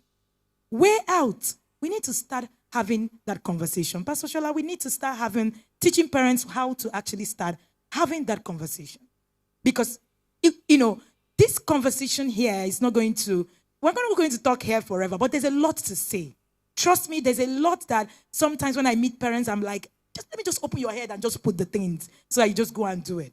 I have a book called Walking Your Child Through Puberty. And I realized that during puberty is one of the times that we make, a lot of errors because we do not understand what is going on. We went through all of that as well. But, because all of these things were not there, these children now have people coming out to say, I'm a drug addict and, taking drugs and, doing it online. People are cutting themselves, committing suicide. Suicide has now become part of the conversations that you need to begin to have. So way out is for us to learn exactly how we need to start saying it and start it early. Start it early. Starting it early is actually very key to help our children. Thank you. Let me read this because this is quite interesting. These are the top 20 most visited websites in Nigeria. Okay? With a population of 200 million people, Nigeria is the heaviest internet user in Africa. And these are the top 20 visited sites in Nigeria. Number 1, google.com. Number 2, facebook.com. Number 3, betniger.com. Okay, so this would tell you. Number 4, youtube.com. Number 5, xvideos.com. That's a pornographic site. Number 6, xnxx.com. That's a pornographic site. So top 6, you have 2 pornographic sites, meaning that if you have 60 million young people, these are the places they're going. BetNiger, Google, Facebook, yeah, that's, everybody's there. But BetNiger, pornographic sites are top. And that tells us we have a problem. And that's why we need to have this conversation. Queen, you have a question.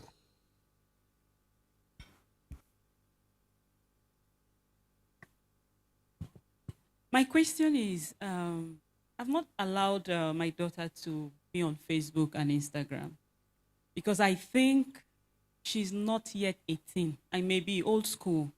So that's why, because of what you said, that's why I'm asking this question. So our friends, I would say maybe all our friends, or 90%, 99.9% of our classmates, our friends are there on those handles. So I don't know what I'm doing wrong. Maybe you could correct me on that. And also putting parental control lock on some certain internet platform, do you think is right? Is it policing a child, or is a child old enough, matured enough to handle these things? Okay, so thank you so much, Queen. That question is actually very important. I'm going to start from the fact that in Africa, Nigeria especially, we are raising children who are consumers instead of creators. And it's a problem. So we are raising social media savvy children and not tech savvy children. They're not the same. When you raise the social media savvy children, they are 13, they are all over, running around on the internet and all of that, creating nothing. Meanwhile, we have their age mates all over the world, creating things that we are consuming. So if you want to raise a child who is tech savvy, I am for tech savvy. I'm not for social media savvy. None of my children is going on the internet until 18. You're going on social media, right? We use the internet, but we use the internet in a controlled way. Remember, I said something about the family media guide. It is a guide in my home. It's a family media. I am accountable to the family media guide. My children are accountable. So it doesn't remove me. I can't go and watch porn because I think I'm an adult. So you can't remove yourself from the accountability system and then expect your children to hold them to the accountability system that you yourself can't hold yourself up to. Just like the way we tell our children, you're not reading. But how many of us really are reading the number of books that we should be reading, really? The accountability process is where the problem really is. If I tell my children, oh, this is what you need to do, I hold myself even more accountable to it. Because I understand that I'm teaching my children that they will not be social media savvy children and that they will not be content consumers, that they will be content creators. I am a content creator. I don't go on social media posting and just doing consuming. No, I don't consume social media. I do parent coaching. My husband does marriage coaching, right? Two of us came to a point where we said to ourselves, if we're going to teach our children impact, we need to live a life of impact. So it is also in the things that we are doing. It's okay for you to say, don't go on social media, but you're on social media scrolling. Insta blog Niger, you laugh. You go to the next one, you laugh. Your children are watching. Because you are a content consumer. They are also going to understand that the social media is a place to just consume content. My children can see me. And I tell them, I say, you need to put content that people will consume. I have my books on Amazon. I have a YouTube channel that is monetized. I have a Facebook channel that is rated, the Facebook group that is rated the best parenting group on Facebook by Facebook themselves. That is me creating. So teach your children to create first before you put them on social media. That would be my advice. Yeah. And I think it's also useful to note that there are applications that you can buy that can help to shut out certain access to certain sites. Oh yes. So that's important as well, that you just buy it online, download it, and it shuts down. And also explain to the children why your children can bypass some applications. Explain to the children why that is even there. That's why in the media plan you explain, we have capacity kids. But the children understand that there is something called bad picture. When it pops up, it's going to pop up. It will. What your children do with it is what matters. But whether it's going to show them, it will show them. It will show them. So we need to teach them, what do you do with the information that is coming on you? So let's not just sit back and say, it's never going to happen. And I like the church folks, like my pastor will say, church folks will say, God forbid. God forbid is not a parenting strategy. You need a strategy. You don't have to be shouting, God forbid, God forbid. Because God will not parent your children for you. Yeah. He will only protect them. We've got 2 questions.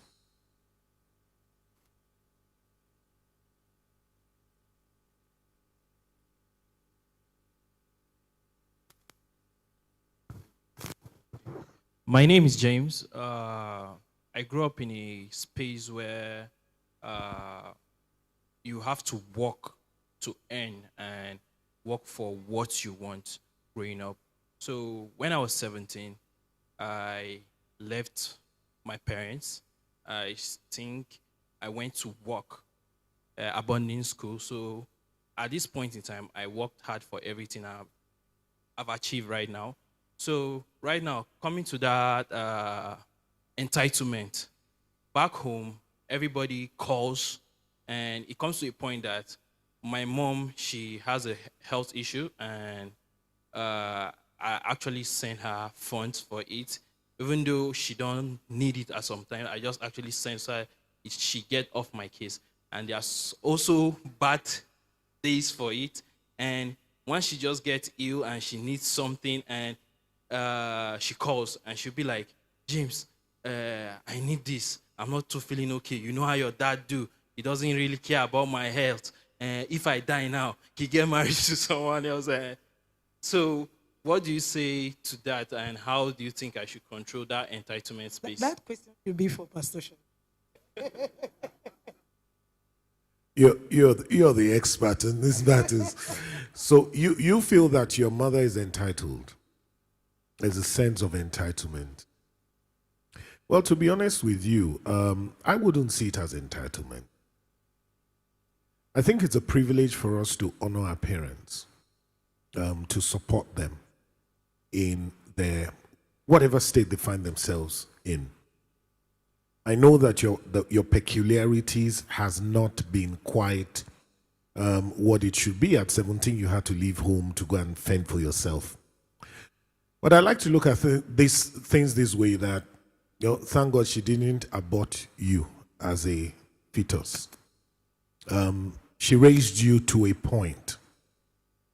And now you find yourself in a situation where, yes, through your own hard work, you've labored and you've come to a place where you can support them. I see it as a privilege. I see it as part of what God says we should do in honoring our parents. Honoring our parents is not prostrating to say, good morning, sir. It's in the things you do. And so for me, you're on the right track. Count it a privilege and a joy. In my father's later years, he couldn't walk. And I would have to sacrifice what I do to take him for his medical help. And you need to understand what it's like at times that my father had a sense of entitlement. Sometimes, so when the United Kingdom, and you have to literally carry him up the stairs, because even though there's a bedroom downstairs, he believes that he cannot sleep there. Now, so there were times I would have to carry, my father was weighing about 90 kg, and I will have to literally carry him up the stairs. And he will feel like a king. Like really feel cool.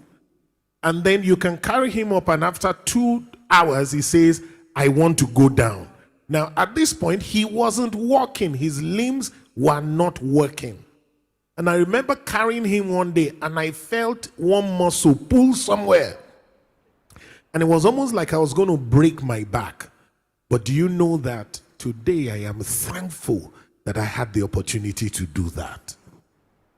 That there were times I would have to help feed him and put up with so many things that, because I don't know, when they get old, they get very cranky. And everybody gets to that point. But I'm so thankful that I did that. And that's why when he passed on, for me, there was no regret. I see people who lose their parents and, oh, I wish I'd done this. Oh, I wish I'd done that. Oh, I wish. For me, zero. Absolutely not. Because at least in his later years, I was there to provide support for him. So, my friend, honestly, as long as God enables you, keep doing what you need to do. The blessing that will follow you will shock you.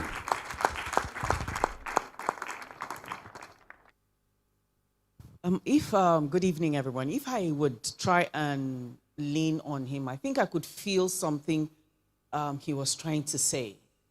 That it's okay to support my mother. But then where do I stop? How do I know she's not taking advantage of me? And secondly, if I continue to help her, how do I build my own life? Because it's as if, it's hard to make money and easy to spend. I can't imagine how much hospital bills are.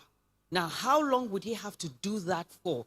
Because he's a young guy. Very soon he's going to start thinking of his own home. Can he build his home and still carry his mother on his back? And how does that go? How much is he really making? And it's like, every time I kind of like I'm making progress in my life, that's when my mother needs the money. Then I'm back to the ground again. Well, I'm not sure that's what he was saying, but if it is that what, or is it double? That's what it is. Ah, okay. So I didn't hear that right. Even though what I've said is valid still, there are going to be emergencies in a home. And if there's an emergency and your mother is in hospital, and you are the only one who can provide support, if you don't provide it, there naturally will be consequences. If the other family members, it's a time for them to come together and provide. But you see situations where those other ones will not contribute. It happens, and it becomes you. Would you be able to sleep and rest knowing that you could have helped your mother live longer? Let's imagine a situation, an emergency happens and you didn't. Now, so let's separate emergencies from everyday things. One of the things we've learned is to live with balance, that while you honor your parents, there's nothing wrong in having a budget. There's nothing wrong with having a plan. There's nothing wrong with having a schedule. And it doesn't necessarily have to be with your parents. There are people who have to raise their siblings through life, and they have a family. So you can set a benchmark that, based on my own calculations, outside of emergencies, if I'm earning 100,000 naira, I'll send 10,000 naira to my mom for her upkeep. Beyond that, I'm not going to do anything more. But if there's an emergency, then I know I need to respond based on that emergency so that you're not dragged down. So I think that's the part I didn't hear, and it's good that that came back. All right, so yes. Yeah. Good evening, church. I want to add to my brother's question, and maybe out of experience. Add to the question. I mean, to an answer. Or you want to to it. answer him? Yes. Okay. I'm talking from experience. I want to speak from experience. My father was sick for 21 years. And these 21 years were very traumatic. And we are 7. And I happen to be the only one that cared.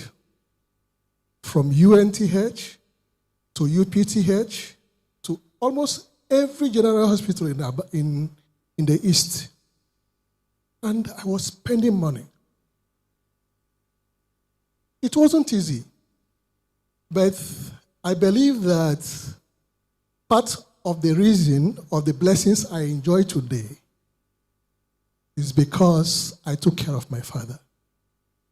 No matter how tough, how challenging, even if you go hungry, please take care of your parents, your mother or your father, because there is a blessing, great blessing attached to it.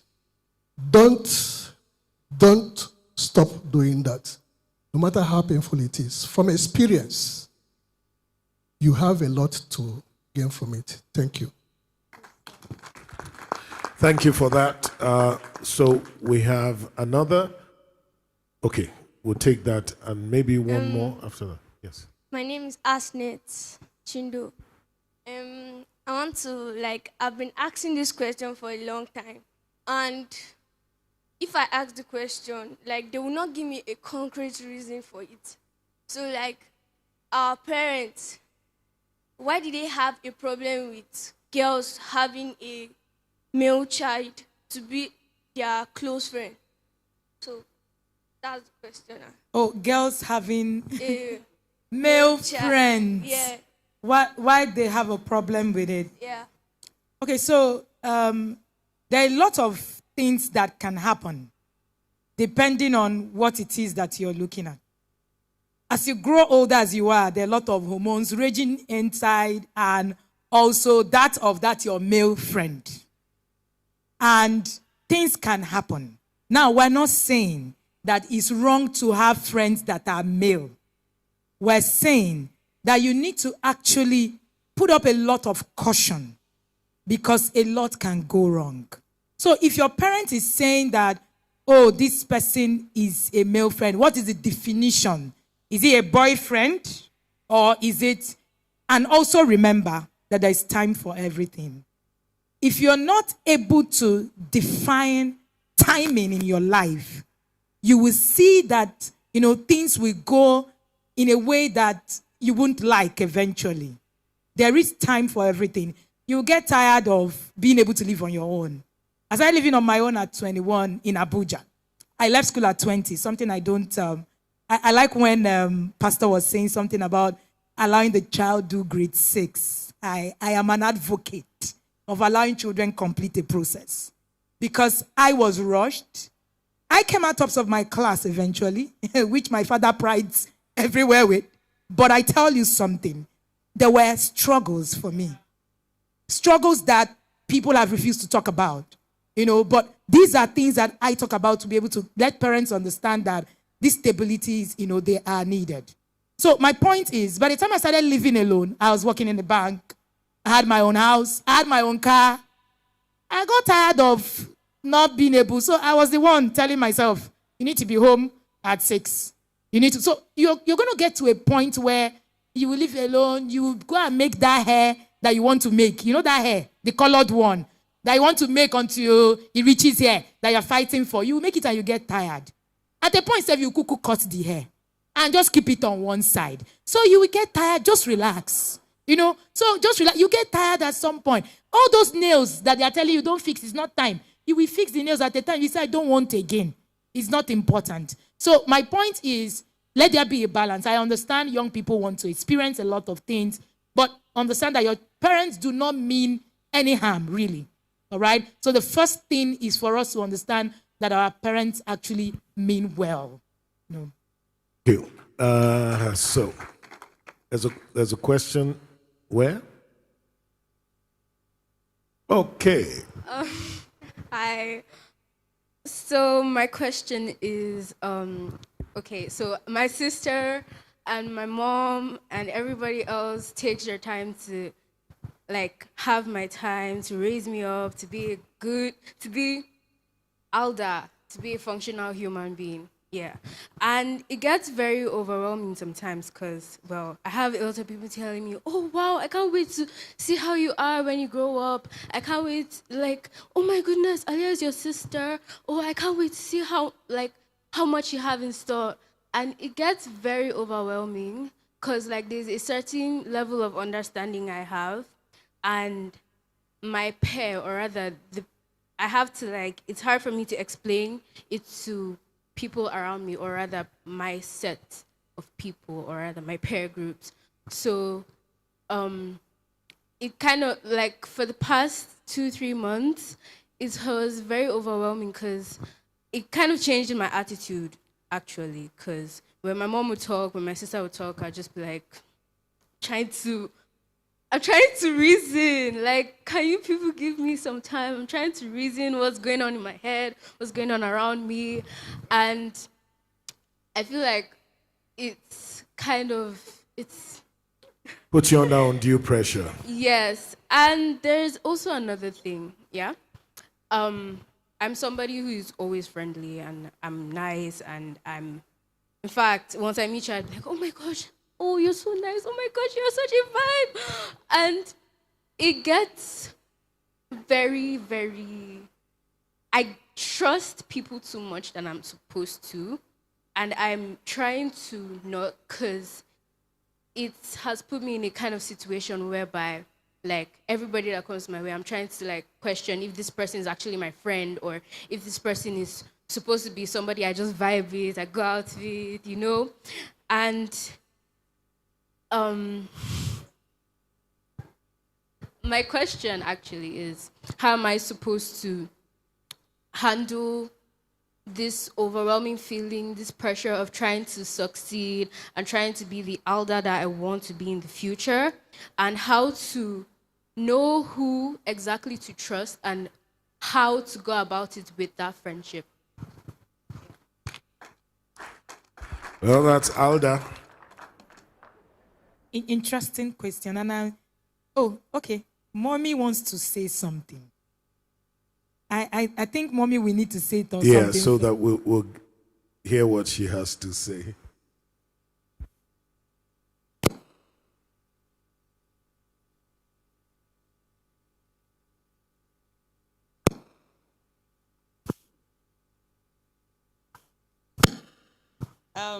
Even though I didn't want to say anything, but I'm forced to because I never expected Alda to say anything. And the little girl that spoke earlier before Alda, is my sister's daughter. But I had to bring her to Abuja because she's a product of a broken home. Her parents are not together. And my mom keeps complaining about her. I think that's one of her problems. Even though Alia has done a good job by talking to both of them, I think, yes, I want to really appreciate her in presence of everybody because she's practically taking over my role as a mother to her brother and her siblings. And I don't know, maybe while she was growing up, I tried to make sure that she does the right thing. Even when she left for Ghana, nobody went with her. She went alone. And her father kept saying, oh, how is she going to cope? I said, don't worry, she will cope. If it is the Aliyah that I train. I think there was a time pastor was like, oh, this is your PA. Anywhere I go with her. And I think that's why she picked interest in business. And I want to tell her today that she's one of my best friends because talk, share, and she advised me on what to do. And I think she has this motherly role. Even to her brother, he can cook, thanks to her. Both of them can cook very well. Ashel cooks the best rice for everybody at home. He does our meals sometimes, thanks to her. The way she arranged, she would say, come and do this, do that, do that. And then most of the time, I think we have time to talk to ourselves, dialogue. She's always on our case. So I don't know how she does it, but that is it. And to Alda, it's like, her age, she's just too fast. She wants to do everything at the same time. I get tired sometimes, I don't know what to do. She's always hyper. When it's early, she will not sleep early. She will be, practicing her song because she's into music. And anytime you see her, she's always hyper. And I'm just forced to even play along with her. I'm her clown. I've turned to her playmate at home just because she wants to practice her song. So I'm forced to do that because, thanks to Aliyah as well. So I don't know. I think my little girl here needs help as well. I can't all alone. I'm lost and I'm confused. But I think I'll talk to Mama on that. She will help me out on that. So Alda's case, I don't know. She's actually expressing her feelings. I personally don't even know how to help her. That's why I said I needed to say something. Pastor, one of the things, I don't know how long this whole conversation is. Well, to be honest, we've overshot the runway. But one of the things that we can do for the young people is to, more and more than ever before, create a system where they actually are able to find themselves. I can hear it in many of the conversations of, I don't even know who I am. And this is the stage of that, I don't even know who I am. And if we're not able to bridge the gap at this point, it could go either way. Could go this way or could go that way. All right? But we don't want to leave things to chance. We don't want to do probability. We want to do intentionality. And if we're going to do intentionality, then we need to bridge the gaps, and begin to actually put in peer mentors who can help these children to be able to also mentor them as well. And put in people who can find mentors. By the time your child is turning 13, 14, you should have actually started assessing mentors. All right, who will be able to actually have, conversations with them beyond, you. That way, it creates room for them to also hear, the things. And younger people, all right, carefully selected, the church can put a system that, helps peer mentoring and all of that will help these children actually, do more. Okay, I think we will need to work with you on that. That's your purview. And would need to put some structure in place that would enable us. That's the entire sense of this conversation, and it's got to just birth something significant. So I don't know whether there's anything you want to say to Alda. Okay, so just briefly. So to you, Alda, it's a stage. There is a stage where you get to these confusions coming, and when they come in, I am going to tell you that you would need an adult, the other adult, who is probably maybe not your mom, but you know the good thing, you have your sister. Trust me. I wish I had this kind of system. I was 13 and I had an older one that was 26. I would have flown, as in. So that system, my oldest brother was 4 years older than I was. So we're practically mates. So my elder sister was 2 years older. So all of us were doing the same thing everywhere. But you have a sister that is 13 years, 11 years, 12 years older than you are. It's an advantage for you. Leverage on her experiences. Leverage on the things that she's able to say, look at how things work. She has seen a lot more, and it's going to help you. I would have said, if you didn't have, I would have told your mom, oh, go and get a mentor. She needs someone to mentor. But you know what? You have free mentor service. Please, take it. I understand how it can be. I also grew up a child who was, very social and wanted to be out there and all of that. My mom was very quiet, extremely quiet, that people thought my mom was late when I was in secondary school. And, I'd do something in church. They'll be like, who is the mom? And they say, Nkechoye. And they say, oh my goodness, is that the daughter? So I get it. Some of us who are, at the other side of extroverts and all of that could get the misunderstanding as well. But you need that accountability, especially because of the kind of person you are. If you miss it, you might actually miss out, on a lot of things. Well, Aliyah, would you be my older sister? I don't know. And you're looking for an older sister too. Well, you want to say something. There's so much coming out of this. But honestly, we've gone past that time. We will need to have some more sessions like this, and we'll see how we can have that. So can you quickly, your final comment? So very short, I'd like to say this to my mates, my friend. Sometimes even though you have Aliyah out there, sometimes it seems as if no one is really getting you, both at home, outside, friends, even other adults. I want all of you to remember that you always have God. You should learn to build a relationship with God. Read your Bible. Your Holy Spirit is your friend. Sometimes people wouldn't understand what you are saying. Sometimes even you yourself wouldn't understand what you are saying, what you are thinking about, what's going on in your mind. So it's overwhelming. Honestly, I've gone to that stage. I have my siblings that are going to that stage. Know that you have a God. You have a father. He's a father to your parents. Sometimes they won't even know the right thing, honestly. But I don't go telling them that. Tofumi said you don't always know the right thing. Please. So just know that you have a God, you have a Father. He has given you the Holy Spirit, you have your Bible, and that is more than enough to lead you through life. Well, what a good way to end the conversation tonight. And thank you, Tofumi, my co-host tonight, Tofumi. Thank you for that. And thank you, Aliyah.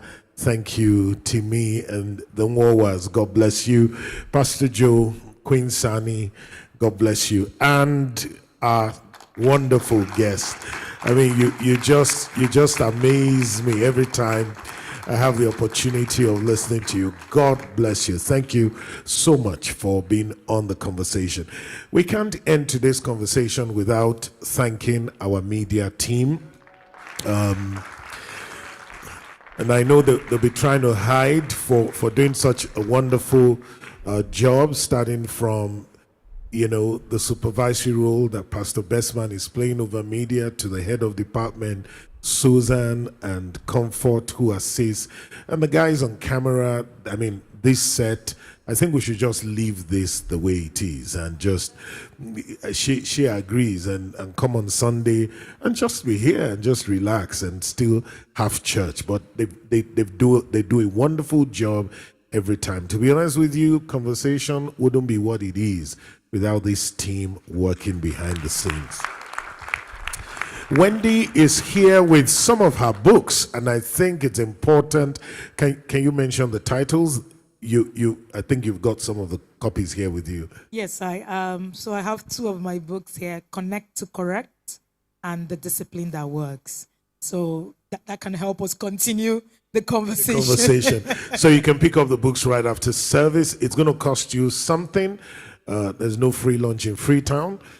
So you can get it, read it, and I'm sure that having heard her, you'll be able to build on the things you've said.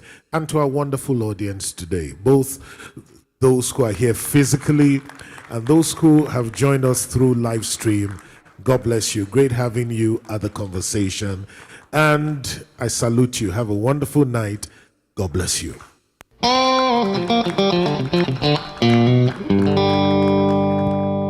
We have to refuse gossip. Gossip pretty much is information you cannot use. When data is not transferable, when data is not usable, when information is not movable, it is gossip. Man of God, it's a very dicey situation. I don't want to give a blanket answer and say, oh, go and tell, or don't tell. We've got to look at every case on its own merit and then prayerfully take the steps that need to be taken. The conversation keeps you in touch with the realities of life, links you with the greatest minds around the world, and leaves you better off than when you joined it. Don't miss it for anything. Join the conversation bi-monthly on the social media channels showing on your screen.